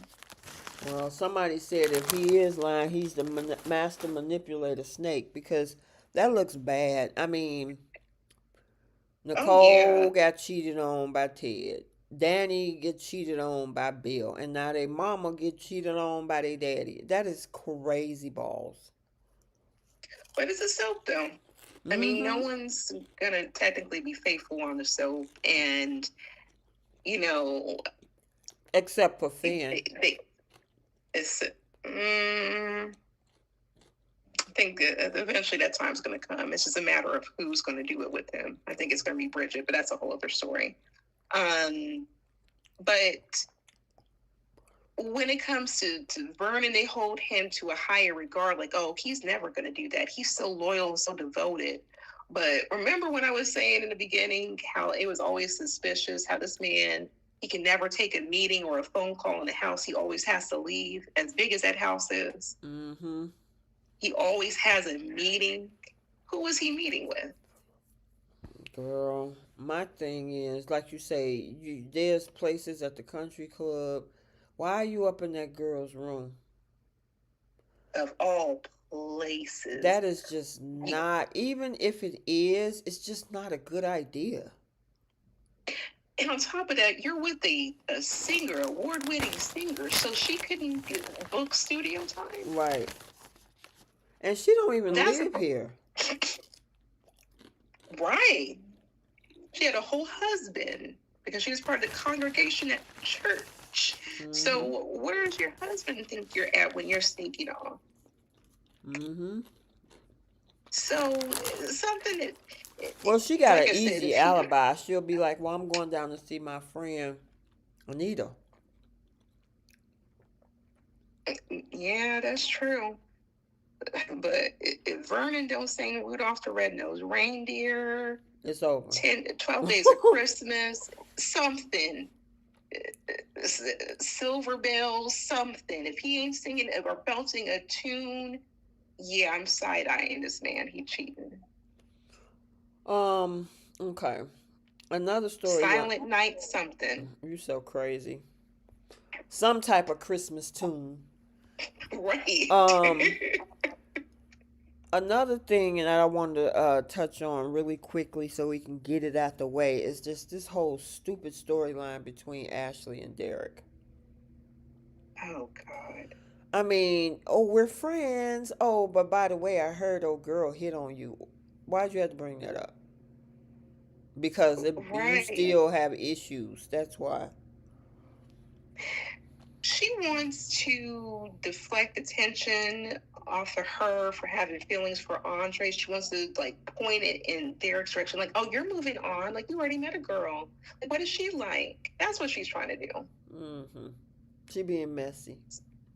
Yeah, I'm just over the and, two of them. What are y'all gonna do? Because obviously Derek is still has feelings for her. She and I'm is like, just like, why? well, listen. They just like Cain is a glutton for punishment. They like women who they cannot really truly have.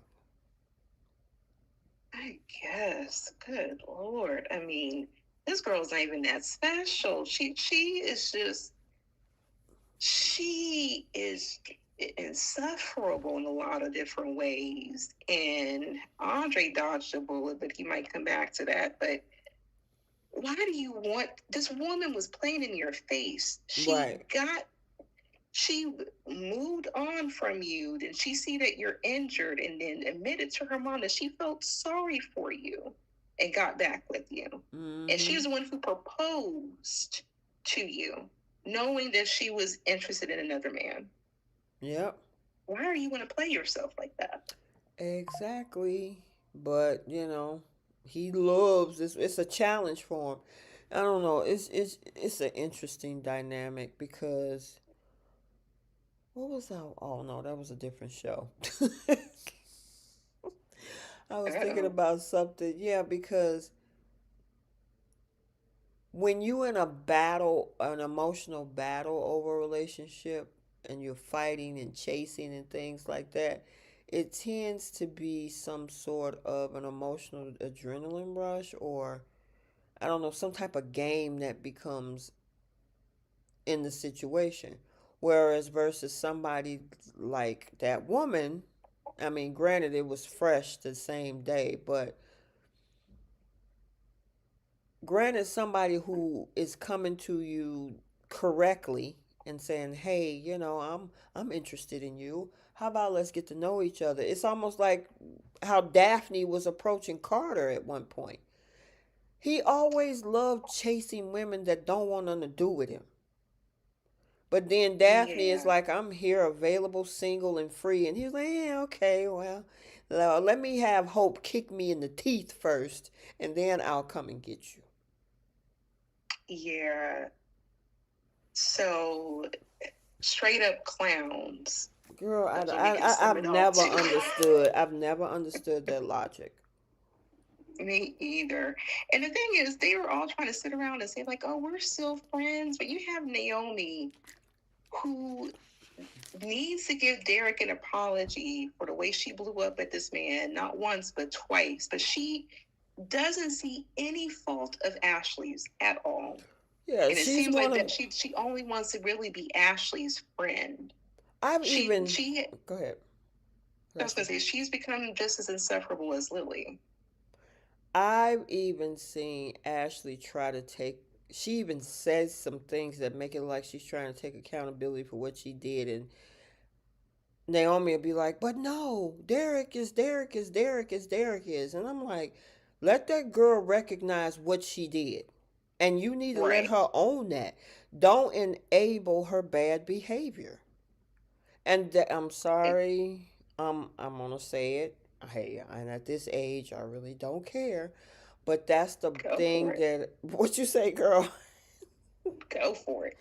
That's the thing that I don't like about this whole girl thing. Tell the Yeah. truth. Stop and oh, girl, no, don't worry about it. You didn't do anything wrong. That was them. That was him. That was that person or that. Not you. You were perfectly fine, even though you did what you did. What you did. Me and Keisha were talking about like how even when Derek and Ashley first moved in together, Mm-hmm. how Ashley was freaking out all over the place about laundry, about little scratches on the refrigerator, all these different things.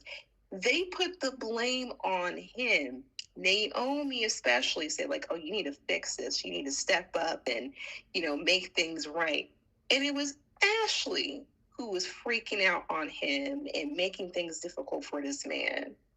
But they put the blame on this man. And that's the thing with Naomi. She does this with a lot of the men on the show, including her own husband. Mm-hmm. But the women are all innocent. Yeah, I've never, and that put me out of some crowds, and I'm okay with that. Mm-hmm. But if I'm gonna I'm gonna pull your coattail and be like, "Sis, I don't think that's a good idea." Now, some people might not like that, and they'll be like, "Well, I mean, man, you could at least tell me what I'm doing is right. You got to pull my coattail, man. You are gonna have no fun." Listen, I don't. Okay, I'll just say me and you, Bree. We've been knowing each other for over 2 3 years now. Mm-hmm. You would either tell me or I would tell you, like, girl, I don't think that's a good idea. Maybe you need to rethink that instead of saying, oh, girl, Right. you're fine. Girl, that you did the right thing. Don't worry about none of that. That was their problem. When clearly you did something or I did something. You know what I'm saying? I've never been a fan of that, and that's exactly what Naomi does. You Ashley Exactly. was clearly in the wrong in this. Now, granted, Derek shouldn't, his insecurities pushed him to make the bad decision of saying, you know what, I'm going to continue to, be wheelchair bound because she'll have pity for me, but I'll just show her later down the road when I get married to her. This Right. girl knew she was, on the flip side, she knew she was interested in Andre.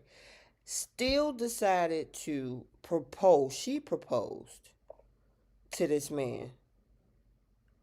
And then when the rubber meets the road and this man like, okay, let's get married. When we gonna do it? Now you're getting your feelings, but he was in the wrong.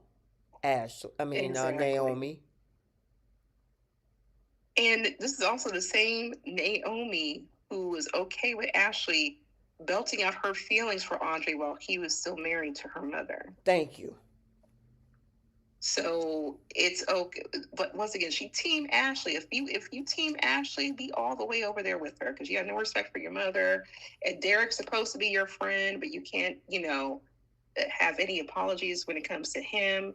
Like she disrespects her husband. She's become very insufferable. I don't know what it And she's a is. hypocrite because she was Yes, keeping that she is. secret, but then you get mad at your husband for keeping Derek's secret. All y'all was keeping secrets.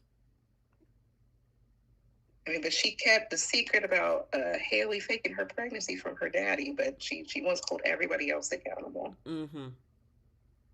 Like she just. But I do agree with you. That's why I appreciate how Danny and Vanessa have their discussions where Danny tries to, put the mirror in Vanessa's face and tell her like, "Hey, this isn't right. This isn't good. Joey's not good for you." Nicole has done the same thing too with Vanessa, and sometimes you just need people like that because it's a better part of your growth as a person. Right. And I think people are more genuine that way because if you just tell a person what they want to hear when you clearly yourself can see the problem, but you don't say anything about it, to me you're being fake. I'm sorry. Because if you're in that girl's face telling her, girl, please, you ain't do nothing wrong when you clearly know that she did. Yeah, Yeah. she. I don't know what is going on with Naomi. She went from being the one who was like with the moral compass and can see things as they are and try to be respectful of everyone, but like she's very one sided when it comes to Ashley, particularly, even in her own situation. She refuses to see her husband's side of things. And just like Aisha Jackson has said, that Jacob is trying very hard with his wife. He can't win. He can't win. I mean, this He gives dude. her space. It's a Mm-hmm. problem. He does something romantic. It's a problem. Yeah, I don't. That's the part I didn't get. So she said that she missed being with him, and she wanted to be more natural and not forced. Which okay, because I mean, when you get in an intimate when you get into an intimate Intimacy. setting, I'll just say that when you Mm-hmm. get into an intimate setting, you wanted to let it flow. So I understand that part, right? Right. But why are you? This is your husband that y'all, like she said, we did it everywhere in the car, in every room of the house. Da da da da da. What's the problem? Why is there a mental block all of a sudden? And it can't be per se the baby. It's some way that she's feeling about her husband. What is it? Do you not like him like that anymore? Are you not into him like that anymore? You know what I think? I think she's scared of getting pregnant. I think that Girl, he might, if she's like not, well, she's probably on her birth control pills and everything now, but he had high hopes for having a family. So if they're intimate, might try to get her pregnant. Different things probably across that girl's mind. Who knows? She has lost her mind in a lot of ways. because this man is trying to say that he loves her, he's there for her, and she just doesn't really care to see it, and also try to put the blame on him. Like, I'm like, poor Jacob, he cannot win. Mm-hmm. Yeah, well, I mean, that's why you got, again, you got to be honest. In the beginning, if if you don't want a kid and you know in your hearts of hearts of hearts that I never want to be a parent in this life, you got to find somebody who is 100% honest about that from the jump. You cannot just go, okay, I'll go along with what you say. And then when the opportunity comes to fruition, now you're like, oh, I think I want to be a parent. It's, if you want Here's kids, you need to be with somebody who want kids. I agree with that, but here's the thing: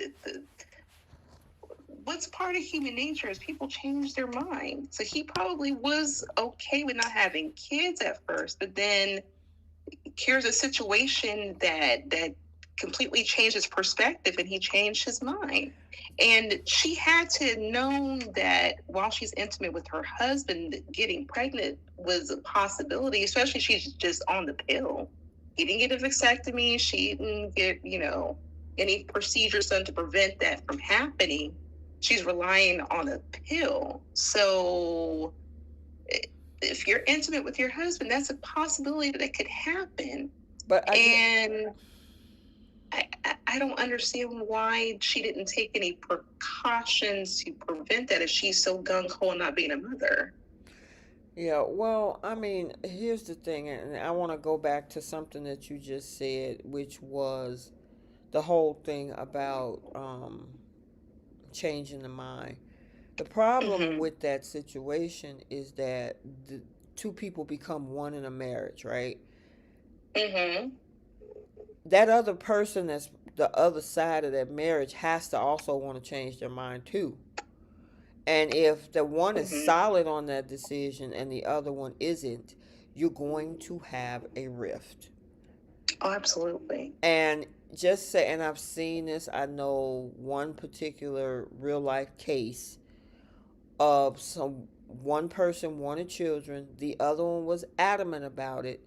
They decided to stay in the marriage and they're still married to this day, but there is resentment because now she is well past her childbearing years and never will Mm. conceive a child. Yeah. And this is why, I mean, I understand why they're going through therapy. I don't know what they're trying to fix, because that's a major thing. Yeah. And Jacob's a young man. And a lot of times, I mean, honestly, and I'm not going to say that's 100% of the time because nothing is absolute, Brie, Mm-hmm. but primarily people that get married want children. There's a percentage that don't. So I don't want people to say, Mm-hmm. well, everybody don't want kids when they get married. There's a small percentage that don't, but the majority of people who tend to marry want children because They want a it's family. they want a family and it becomes part of the next generation and passing things down and legacy and all that type of thing. You know what I mean? I mean, look at even though his daddy is crazy, but Jacob, he got two other brothers and things like that. So, I mean, obviously at this point I would assume he changed his mind, but the problem is that she came in the door. It wasn't like both of them were on the fence in the beginning. She was adamant from day one. So, She was adamant, but this is also the same girl who was making up different excuses as to why she want to have a child. It didn't make any sense to me. Like, she said, she's going to put her career on hold, and then she saw like how like her mother gave up her career, and it none of it just made any sense personally. Um, but I do feel like he was with it. He loves her still, And this instance kind of changed her mind. He thought about his own legacy. Like he sees like how his father was proud to have his sons follow his legacy in the police field, and he probably thought of that. And everyone keeps telling him he would make a great father. So that's going to change people's perspective. And why wouldn't he want a child with his wife? Yeah, I And get that. But he should have found a wife who was open to it. She's not. I agree. I just think that some things just change, and I also feel that she should have been with a man who either had his kids already. Or is older. Exactly. And it's Mm-hmm. just older, had a vasectomy, so it's never a question that they would ever have to worry about kids. Yeah, that's kind of But hard telling a 20. I don't know how. I'm assuming they're in their they're in their mid 30s. 30s. Right, and I don't know how long they've been married according to their characters or whatever, but I would assume that, if they've been, just say they're 35 and they got married 5 or 6 years ago, right? They were in their Mm-hmm. late 20s, and to tell a 20 ish man that, you know what, you'll never have kids, that got to be tough. Now, unless he got some problems or he just truly wanted to be, um, no, not a parent, that's one thing. But I think he went along to get along, and that's why it's important not to simp. Exactly. I agree. Why would you And just go along to get along with something knowing that you're not 100%, where she is 100% on that decision?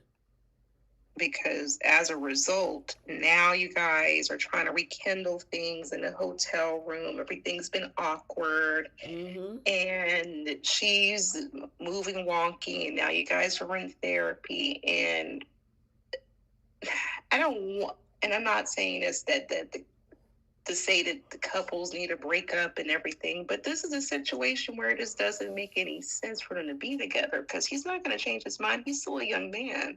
He's Mm-hmm. going to want a family, Mm-hmm. and she's not going to change her mind, and she doesn't have to.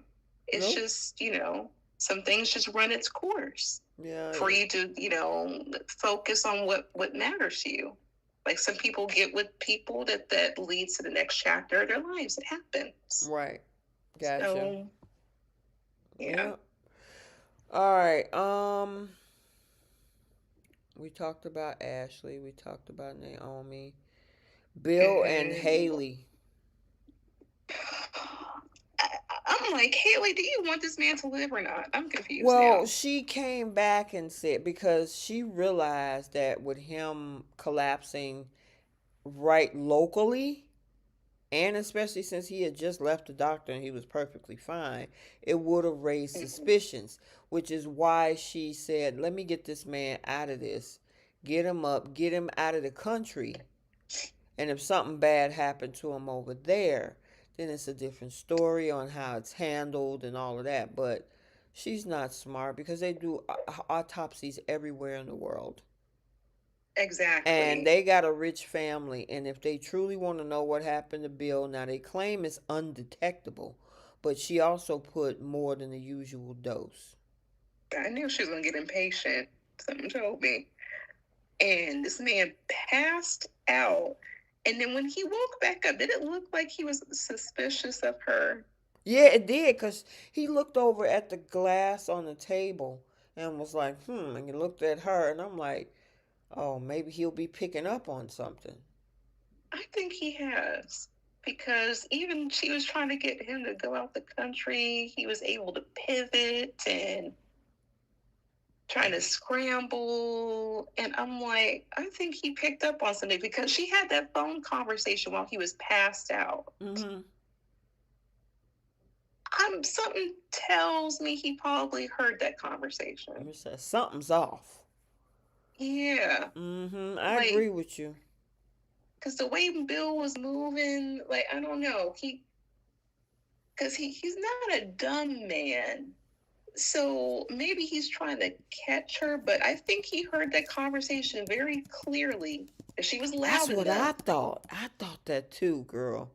I was like, he laying on that floor with his eyes closed, and she dumb. She should have, I don't, I'm wondering Had the how, conversation in the hallway, something. girl, she had that whole Texted. conversation right over she thought his body on the floor. I believe he heard some of that. Absolutely. And then he even brought up, if you feel better about it, maybe I should go to the doctor and get seen. And Mm-hmm. then she's like, no, no, no. And he's like, well, it wasn't that long ago that you want me to get checked out by a doctor, get seen. Mm-hmm. And now you changed your tune. And then she leaves to go get him something to eat. And he's looking at that teacup. He knows something's up, something's off. He Mm-hmm. has to. Yep. I'm hoping that he's picking up on something because he sure did look suspiciously. And he got to think about it like, wait a minute. I went to the doctor and everything was fine. And then I drink this tea that she keep pushing on me. And Mm-hmm. then this happened. Something's left. Something going left on this one. So I'm hoping that he does. But this girl, she want this man. Sloppy. Yeah, she want him gone. And Caroline, I think, is picking up on that too, because she was like, I guess I shouldn't let this perfectly good tea go to waste. And then she's some Kaylee has some stuff that's going to be catching up with her because she's being even sloppy with these meetups with Randy all over the place, and like this need to want to give this man tea that he doesn't want because Naomi caught her, Caroline was about to catch her. Like all this stuff is catching up to Haley. And Mm-hmm. now she's trying to get impatient, trying to play the long game, and it almost got her caught up. And I'm wondering who this woman is to Haley. Yeah, that was curious because the way they looked at each other, boy, I'm like, what happened here? Do they know? So the previews, because I was trying to see, did she know this woman? I think that she did because remember that conversation she had called Randy, Right. and I think she had called. We thought that she called Randy back, but she might have spoken to this woman on the phone because it was odd that Randy didn't go to the law office. He went to the hospital.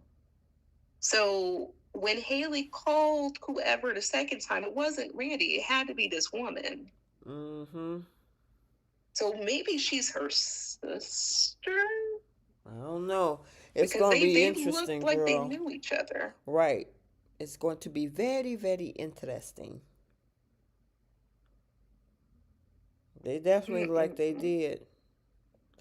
What do you think about because we kind of touched on this in the beginning, Nicole being with Dr. Feelgood. Dr. Philgood, Dr. Rollins with his handsome self. Um, I like him. I like the little swag he has. Like he's just very confident with himself. And he shared like a beautiful story about how he lost his wife and his kids are grown. He's trying to, he travels to try to keep his mind off of things and trying to move forward and grieve. Like that was like I get that. And it seemed like she was more comfortable and loosened up and was a little flirtatious with Dr. Rollins or Kyle. So I'm okay with these two. She's more open with him than she was with Carlton. But I guess Mm-hmm. that's going to change next week. Right. That's what it looks like. Do Um, you like Dr. Rollins? I mean, he's okay. He's handsome to me. He's a very handsome man. Um, it was something else I was about to say. What was it? Oh, Vanessa and Joey. Boy, boy, boy, what is he doing to this woman? Girl, she wants what she wants the whole, and I honestly, it is in Joey's best interest to walk away. Cause I'm assuming that Joey originally thought that this would just be a cool hookup for him and her.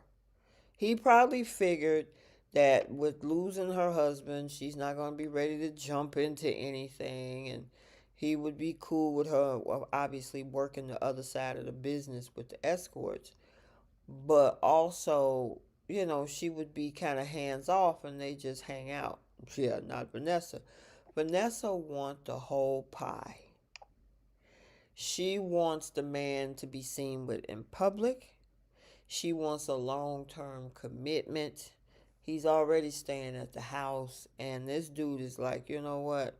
Yeah, that's a little bit too much. Because she hit him below the belt with the whole thing about, oh, I'm not your cheating wife. I'm like, okay, yeah, that ain't gonna work. And he hit it on the head. He's like, look, I don't need another wife. I don't want another wife. That's exactly the position she wants to be in. And then he hit her over the head with Doug hasn't been in the ground long enough for you to even worry about this. She almost slapped the taste out of his mouth with that. But Mm-hmm. it's the truth. You want all this commitment from this man that you were stinking around with. And I'm like, weren't you just a grieving wife not that long ago? Right. She grieved for like a good, 2 weeks. And then she shipped her kids off and moved this man in and wants to be in, embedded in every part of aspect of this man's business. And now she wants all this time and attention. And he told her he loved her and she ran with it. And now she wants to be his emergency contact and everything. She is moving fast, no breaks, nothing. I'm like, girl, what do you want? The pen cannot be that good. Otherwise, Brooke Logan would have had it. Girl, you so crazy. You said Brooke would have had it too. I don't Okay. know. I mean, this girl is all up because he's asking the right questions. What do you think we're doing? We're running a money laundering scheme. We could go to It's jail good. for a very long time, and with us showing up together and trying to enter in each other's life, he said, your life is good right now. And then she goes into this whole sob story about how bad her marriage was, and she needs to do this and do that. Okay, but uprooting your life by money laundering and being okay with showing and hanging out with Joey, that doesn't help your case and your kids, because they're gonna be like, hold on, did we not just put dad away and you moving on with Joey Armstrong? Move this man into their house. She won't even let the kids come to the house, but you're moving Joey into your marital home of all places. And Joey was fool enough to even be doing that. But like, what's going to happen come Christmas, which is Right. about 2 weeks from now? Girl, he gonna have to So, leave and come back. mm, but how are you going to explain this to your kids? Like, she got all hot and bothered by the fact that this man rushed into the I was going to say GCAC, the country club, Mm-hmm. and kissed her. She got all hot and bothered. Now she wants to be his emergency contact like a wife. All of Girl. a sudden, like, he told you he loved you. He said he'll be in public with you. Like, you guys have to be discreet about your business, and you want to be like a mafia wife. You want everyone to know that you're with this man. Yep. Oh Like, Lord. she got really extra sensitive about the Doug thing, but it's the truth. Like, and I'm gonna stand by this. She never really loved Doug like that. She loved him as a person and the father of her kids, but she said that she was mentally checked out of that relationship and she was cheating for years. She Mm-hmm. said they barely even had intimacy, barely kissed because they never really saw each other. Exactly. So she was always checked out of that marriage. She never loved that man like that. Mm-mm. Especially the way that she was sleeping around and had a whole escort service on speed dial. Yep. So, like, she's always just been a selfish person. So even in this instance, when she's thinking about Joey, she's thinking about herself and what's going to make her feel good, to the point where she didn't even really care about her kids grieving. Otherwise, her kids would have been there with her at the Yep. house, not this man. All right, Mari Ubaldo, thank you so much for the super chat. She says, "Have a safe Thank and blessed you. Merry Christmas and Same New to you, Year." girl. Same to you. Enjoy, enjoy, enjoy. All right, girl. What else we had? What else we had? Oh, the conversation between Danny and Kat, and then the conversation between Kat and Martin. Yeah, I actually like both of the conversations. And I definitely want to get to the one with Martin and Ted, because that, ooh wee, I was hotter than fish greaves, as you would say. Mm-hmm. But it was nice to see one of Kat's family members allow her to voice her side without them trying to correct how she feels. Exactly. Like, be an ear and let her listen, Mm-hmm. because she'll get in defense mode as soon as you tell her, no, you're wrong, you need to do this, you need to give her a chance. No, let her feel how she feels. She's a grown woman. Let her feel how she feels. Whether she's wrong, she has to deal with those consequences. You are not, the person to tell her whether she's right or wrong, because everyone has their demons that they're dealing with. She's admitted to Ted and to anyone who hears her that she's hurt by the situation, and that she was right about this person, and she's being told that she needs to forgive the same person who's caused chaos, as well as her mother. And it's hard to move forward with that. And on top of that, it's the same person who slept with her boyfriend. Like, a lot of things that just come to a head over the course of like 7 or 8 months. And she has not had a family member to really hear her out. Right. Or they'll hear her out and then they want to try to correct her in what she needs to do. Danny was like, look, I've been there. I understand. I can't judge that. And that's what she's been needing. She can't even get that from either of her parents. And I feel like with the conversation with Martin, Mm-hmm. I'm glad that they resolved that. And I feel like he's been, as of late, been neutral, and he wants to remain neutral when it comes to his sisters. But the fact that he's starting to see her side of things and wants to make amends, Mm-hmm. I I appreciate that. This is something that she's been needing. Right. Our brother, and they, carved out some brother sister time on the calendar and all that good stuff. So Yeah, I that's love cool. this. I was so happy for that. Now, that conversation that he had with Ted, I Mm-hmm. I was so upset with the fact that Martin is like, hey, Kat was upset because she was right from the get go about Eva and her mother, and you guys completely dismissed her. And the way that Eva came the family was wrong. The fact that Ted was like, well, I guess you're on Kat's side. Like, you guys want to come down on Eva and blah, blah, blah, blah. So you just really just refuse to see Kat's side of things, your other daughter. And this is what she keeps talking about. You guys keep taking up for Eva, knowing this girl was wrong for what Right. she did. And Leslie. Mm-hmm. It's like, I'm supposed to take Kat's side now? Really? What is so wrong with that? I mean, she was also trying to get justice for your employee that Right. could still sue you for what happened to her. Exactly. Exactly. Yep. So yeah, and I saw who was that in the chat saying that because there was a conversation with Tomas. Cynthia says, "I hope Kat Mm-hmm. break up with Tomas. He's not good for her. If he listens to Bill, he will try to rush her into a marriage." Yeah, but I don't see Kat rushing into anything.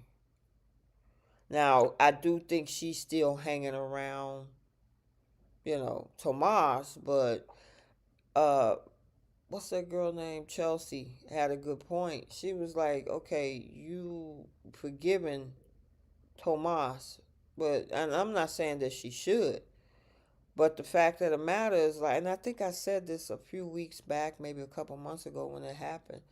I'm like, you need to have the same energy and smoke for Tomas that you have for Eva.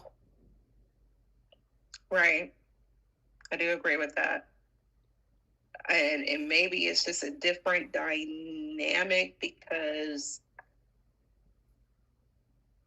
Eva also came and helped torpedo her family's marriage Mm-hmm. and also helped cover up her mother's crimes. So there was it's a lot of things that Eva has done and gotten away with. I can understand her being angry with that more. And plus, Eva's a permanent fixture in her life. And you have everyone telling her to get over that and just accept her after everything that she's done. So I can understand having a lot of anger and a lot of animosity. She can get another man, another Tomas. Mm-hmm. But I also think that the reason she's also keeping him around is she doesn't want to lose another thing to Eva. Mm-hmm. And that's a big part of that. And with her reflecting how she feels and him trying to force moving in together on her, I think she's like, okay, let me take a step back. Do I even really want to be with this man? Like I say I love him, I'm in love with him, but is this something I really want? Mm-hmm. And I think he's going to keep forcing the issue because he wants to be a social climber. He's trying to move up as a partner and be and use this sister now. Since he used Eva, he's going to use Kat for this because that's all he knows how to do. I think eventually she's going to peep that, but I honestly predict they'll be engaged by the end of season 1, which will end in February. Well, man, that's crazy.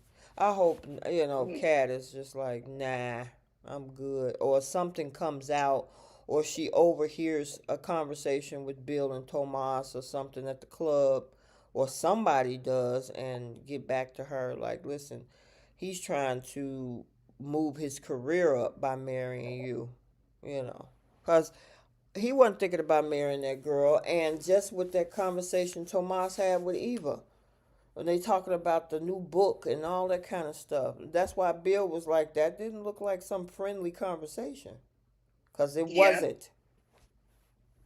And he even peeped the fact like, well, if my niece feels some kind of way, it means that you did something. You better not hurt my niece. So that's not gonna hurt. That's gonna help your chances of getting as a partner. And then Tomas deflected and said like, oh well, Kat is feeling a way about how her father cheated on her mother. No, that might be a small part of it, but it's how you treated her that Exactly. might have her on the fence. Exactly.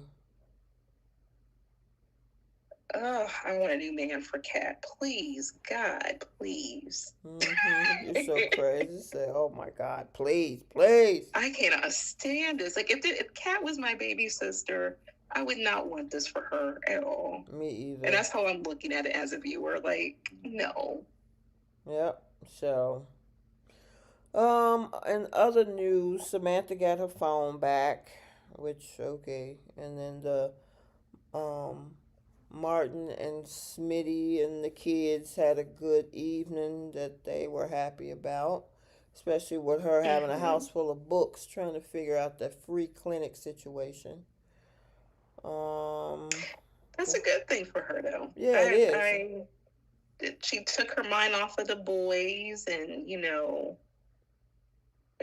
turned her hormones down a little bit. This is actually a really good thing. I just don't like that Eva and Leslie are going to be attached to this. Yeah, well, I mean, I don't understand why the Dupree family ain't behind this financially.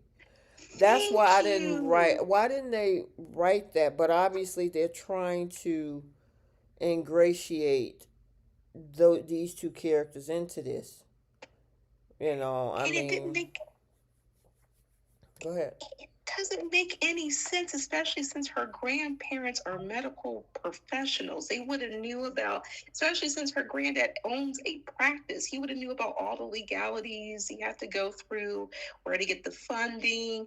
He would have gladly helped out his granddaughter. Or better yet, the Duprees have a name themselves and they could have moved mountains for her. Why are you going through Eva Yeah, and well, the Leslie? way that they keep saying is like, oh, because she got the money to do it, and okay, but so does the family that you live in.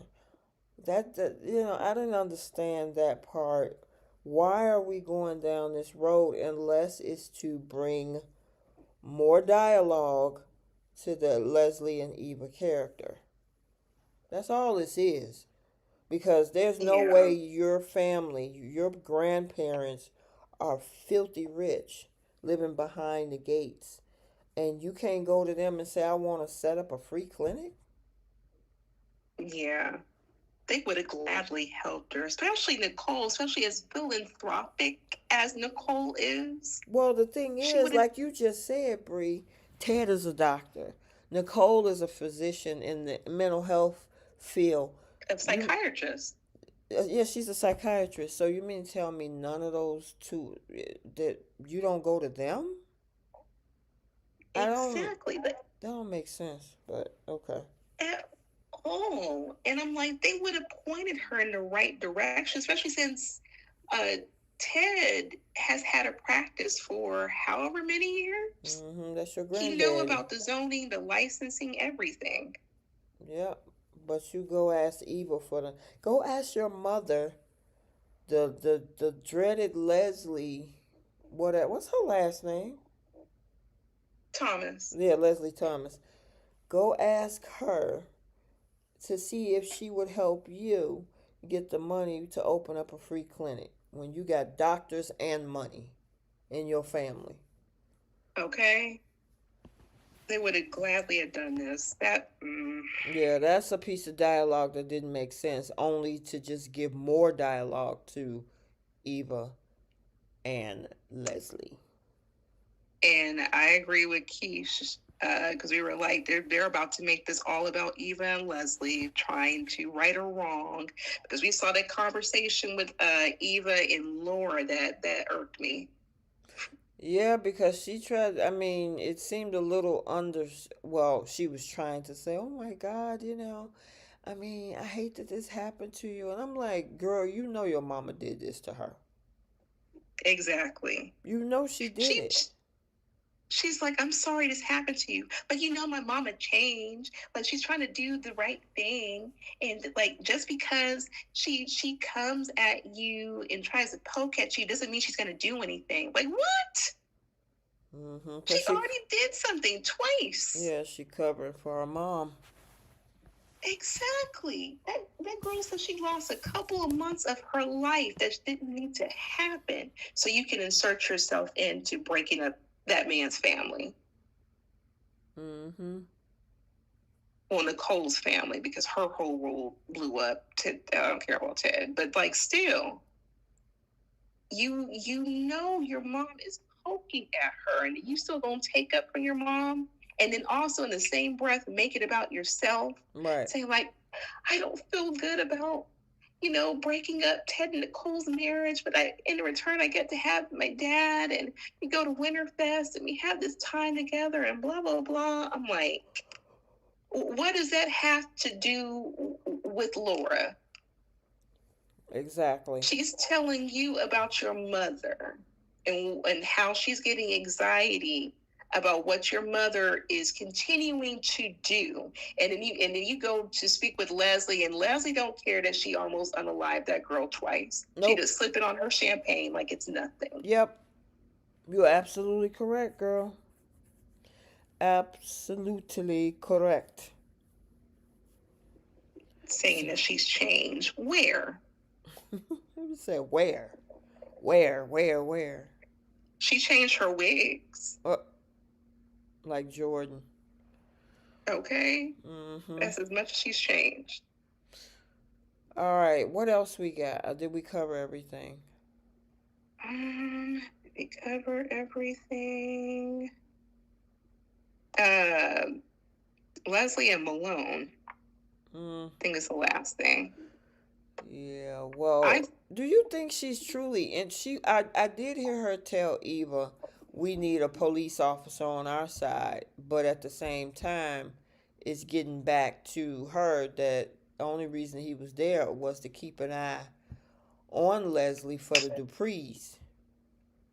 She is going to take advantage of the situation so he can help cover up what she did to Laura, because they're bringing all this Laura stuff back up for a reason. And I think Laura's going to get to the point where she's going to try to press charges or something, and Malone is going to help cover that up for a price because he's Well, already. I think she might try to sleep with that man. Because I remember, mean, he's married. And so, what she needs and she loves a leverage. married man. Well, she needs leverage. If you're going to put a man, she like Victor does, he finds leverage as a way Mm-hmm. to use to keep you in line. I know eventually you're going to have to owe me. Well, guess what? I'm finna sleep with you, get you in the bed or whatnot, and then when it comes time for something to go down, you don't want me to have to tell your wife that you da da da da. He might want that, to be honest. I I don't think mean, he cares right, about but this.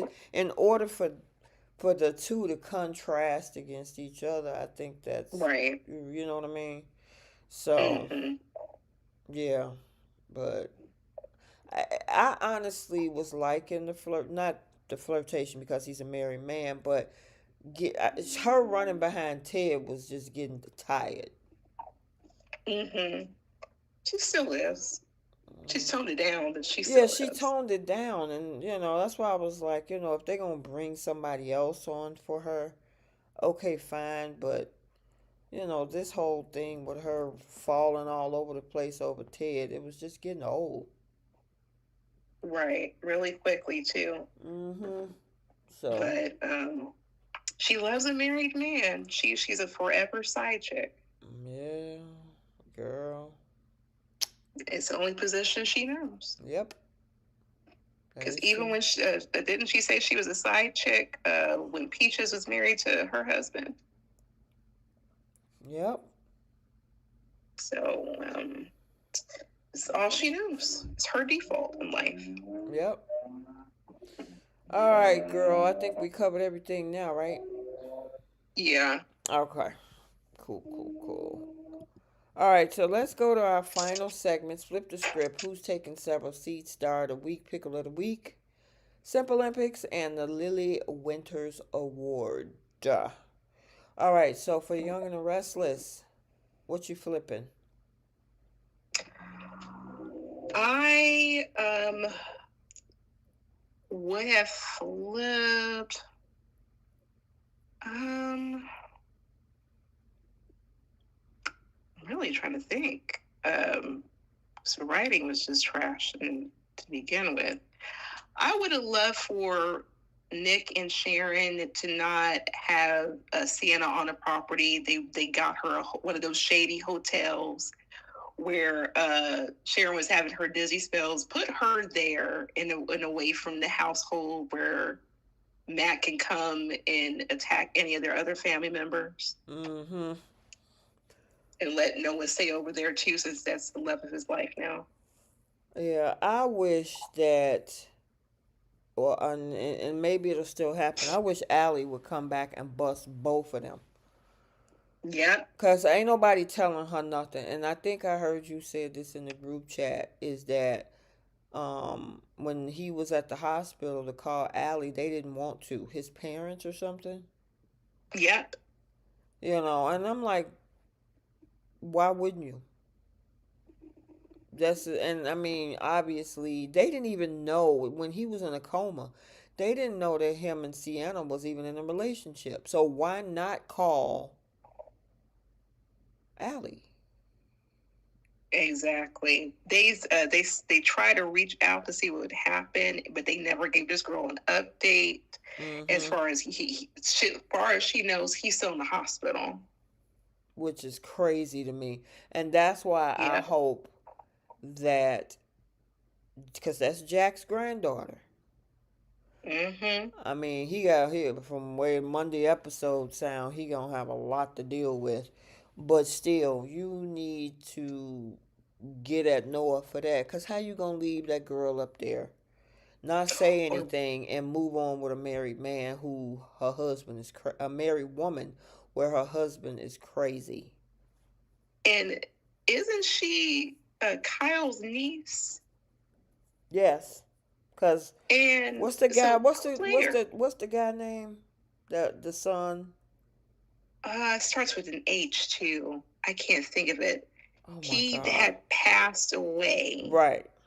Um, but yeah, he was the very first son of Jack's. So that would technically make her Kyle's Niece, niece. right? Because that would have been his brother that passed.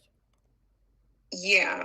Mm-hmm. So what happens if Kyle catches wind of that from Claire about Noah and Sienna? That's a good point. He could come back to I mean she could come back to Kyle and be like, Noah and Sienna are an item, and he gonna be like, wait, what? Yep. Right. So it can get back, but I mean, he's got a lot of fires to deal with right now. Yeah, he got a lot going on. So What you flipping on bold? we didn't need a 3 day wedding. I'm sorry. This is the eighth wedding. We they could have just wrapped all of this up in a day. I They agree. really could have. I This agree with didn't that. need a 3 day. Like we've seen plenty of Hope and Liam's weddings. Mm-hmm. But let's just see if they actually last long. That's what we need to see on screen. Yeah, and I agree with you. I'm gonna say that as a flip for bold is that we didn't have to do all this. We could have did another thing like Ridge and Brooke did. Pull Carter in the office. Let's just make this darn thing official. But I know they wanted to throw baby Beth in all of this. But yeah, we didn't need an eighth wedding. At all. Mm-mm. All right, what you flipping on BTG? I would have loved if Caroline had caught the conversation Haley was having while Bill was on the ground. Oh, okay, gotcha. I Gotcha. would have loved that. And maybe try to plot to catch Haley because I think she suspects something with Haley too. Yeah, she probably do because Haley is not moving smartly. Um, and then my flip is please somebody flip Naomi's attitude. Boy, anything. Yeah, flip girl, somebody flip her attitude because she just ugh. This whole girls thing when Ashley clearly was in the wrong here. Then her attitude toward her husband is just like, oh, you're insufferable. And she probably gonna walk away with another award this evening. Um, okay, who's taking seats on Y&R? Kane. Boy, Phyllis, Kane, Lily. I'm trying to think of who else. Yeah, I'll leave it with those few for right now. Yeah, Kane is just all over the place. I mean, it just looked pathetic how he go after Lily, and then at the same time you get into a whole toxic argument with Phyllis, and y'all slobbering all over each other.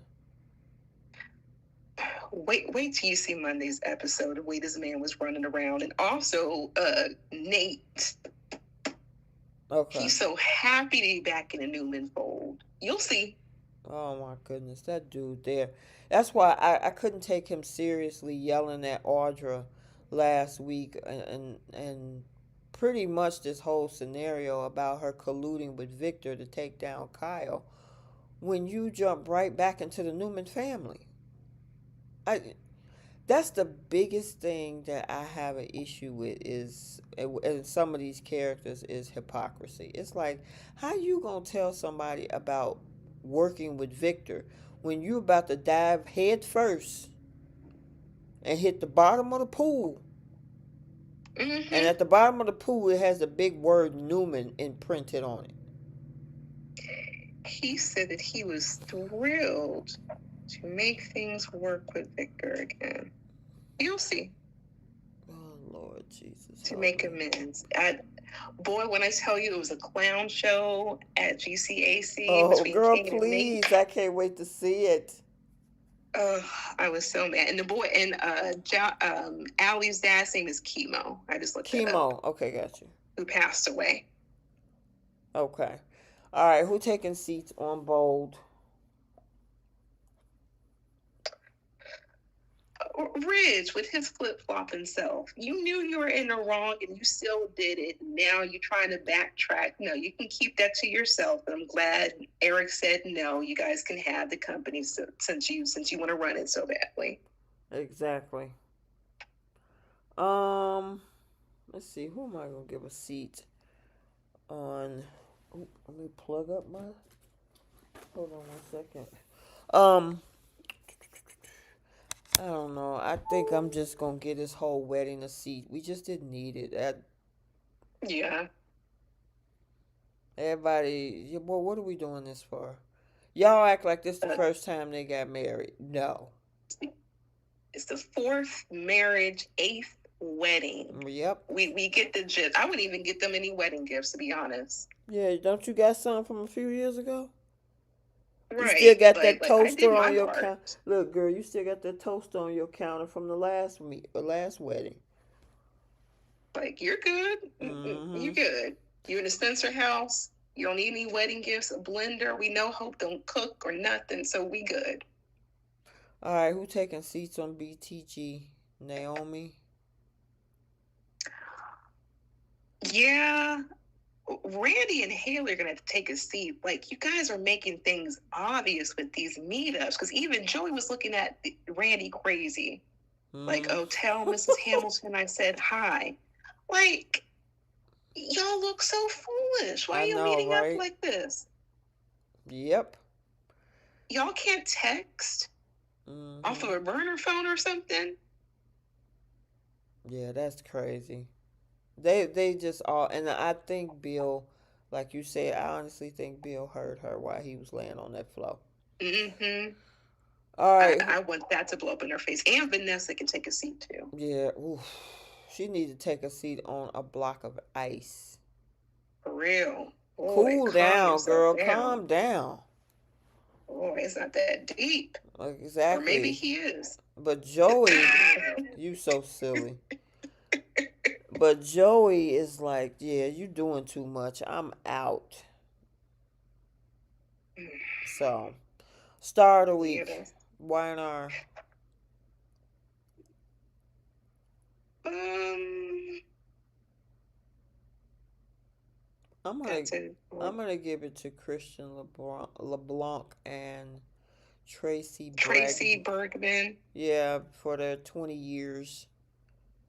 A Yeah, lot of really shouldn't be 20 history. years. It What'd you say? should be like 26 years because Finn should be in his mid 20s. But 20 years, that was a good episode. I enjoyed it. Yep. Star of the week, bold. I'm gonna give it to Elizabeth. Boy, they giving her all kind of screen time. Right. She deserved it for the first 4 to 5 years of her being on this planet. We didn't see her. Right. She's like, I'm here. I'm not invisible. Yeah, it was nice to see. Oh, I'm gonna give it to the kids. It was nice to see. Douglas. What's his name? Samiri. Henry Samir. Yeah, Henry Samiri and the two girls, Kelly and all the. Elizabeth. Yep. All right, stars of the week for BTG.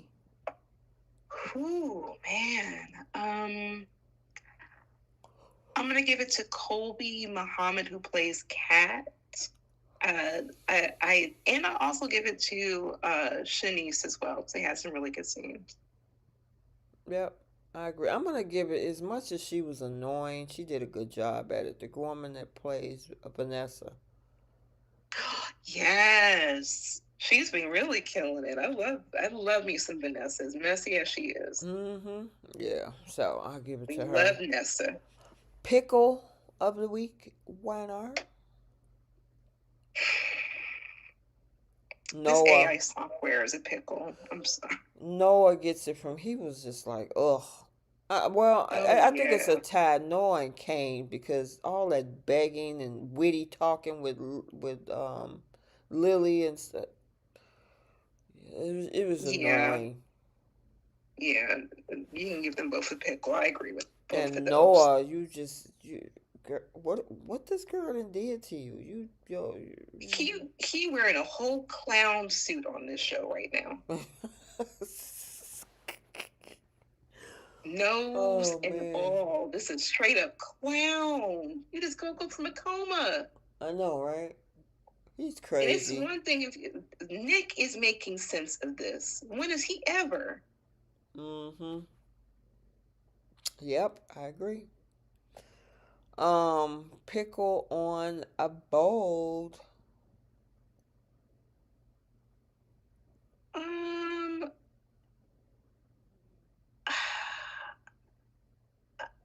I guess I would say I was gonna say Sheila being shut out, but I really can't think of anything besides the way that Ridge and Brooke treated Eric. Yeah, well, that's definitely a pickle because, and then he turned around and wanted to backpedal. It's like, dude, you went and had a Mhm. whole retirement party, ate all that cake, only to say, "Well, I'm having second thoughts." Then you shouldn't have did it in the first place. Like you can design, you can come design with me. Exactly, And and Eric's like, nah, I'm good. all right, BTG's pickle, Ashley and Naomi. Yeah, it's the two besties. They can definitely get the pickle. Yep. All right, we have the Simp Olympics. Oh boy, I mean they competing head to head right now. Because we got Holden, we got Noah, we have Kane, and Vanessa. Mm-hmm. So I don't even know where to put the order in. Um. I'll put Holden at bronze, Okay. and then I'll put. So hard. Maybe Kane at silver, Noah at gold, and Vanessa at platinum. Okay. Um. I'll put at the bottom. I'll put Vanessa down there. For Okay. bronze. For silver. Ooh. Wait a minute. I gotta throw Michael in there because he just had to put his 2 cents in there. Yeah. Ain't After he nobody said he want asked you nothing for to do with that. Victor. Right. Ain't nobody asked you for that, but you just had to do that so you can get your kiss the ring so you can get your Oh, flowers from Victor. He gave you thorns. oh, So, wait till you see Monday's episode. oh Lord. Okay. I'm gonna give him silver. I am going to give Holden gold. Okay. I'm gonna give Kane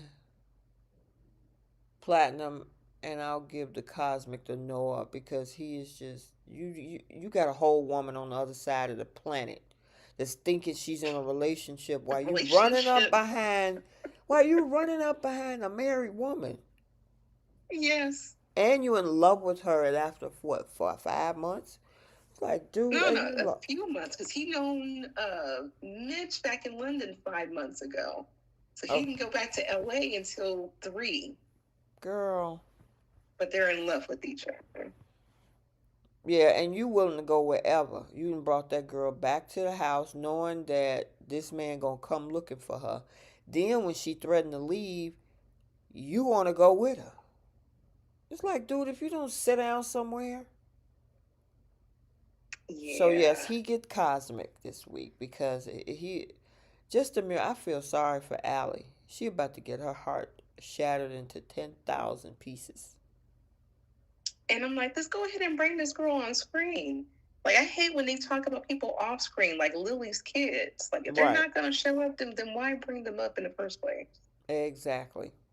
I concur. All right. You got Mm-hmm. anything else, girl? Did we do the Lily? Oh, right. We got the Lily Winter Award. I mean, we had some great nominees, Naomi, Ashley, but I think Lily has earned her own award. Oh, Jesus. She was The way she went after Audra annoying. for no reason. Oh, you gonna give it to her? I'm going since you already give Lily her own award. I'm going Mm-hmm. to give an award to Naomi because she's just been insufferable, like you said earlier. It's just like you take up for bad behavior, then you want to be a hypocrite. You give your husband a hard time and he's trying. It's just like, girl, just stop. Yeah, please miss me with all that. Just cut it out already. Mm-hmm. So yes, she gets the Lily Winters Award this week.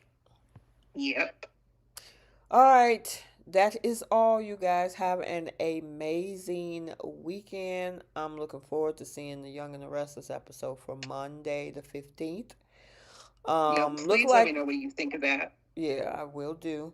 I am also looking forward to other stuff coming up next week with the other shows as well, based on the promos that we saw with We get Katie. Thomas. Yeah, we get Thomas back. We get to see Bill offer Katie a new company, a whole lot of other stuff. And then the stuff that's going on Beyond the Gates, what we introduction of Randy to the girl. Yeah. What's coming up in this next week probably should have been what was in sweeps month, Yes, in my I opinion. agree. Yep. So I will most definitely let you know about Monday's episode, Bree. Yeah, because the way that ended, that episode, that should have been part of November sweeps. Oh man. Okay. Ooh, Lord. Maybe are they a day or so off that we had some preemptions on some things, so maybe that would have been the Friday cliffhanger. We could have got rid of like 2 weeks worth of episodes and they could have jumped to this one right here. This would have made more sense. Um, as far as like some somewhat shock factor. I don't Mm-hmm. know, something. But Okay. yeah, let me know what you think. It's something else. I was Okay. like, I rolled my eyes at the end. Okay. Well, I'll definitely check it out. All right, we're gonna end it right here. Until next time, make sure y'all hit that subscribe button on the way out, and we will see you guys later. Bye, Soapies. Bye, Soapy.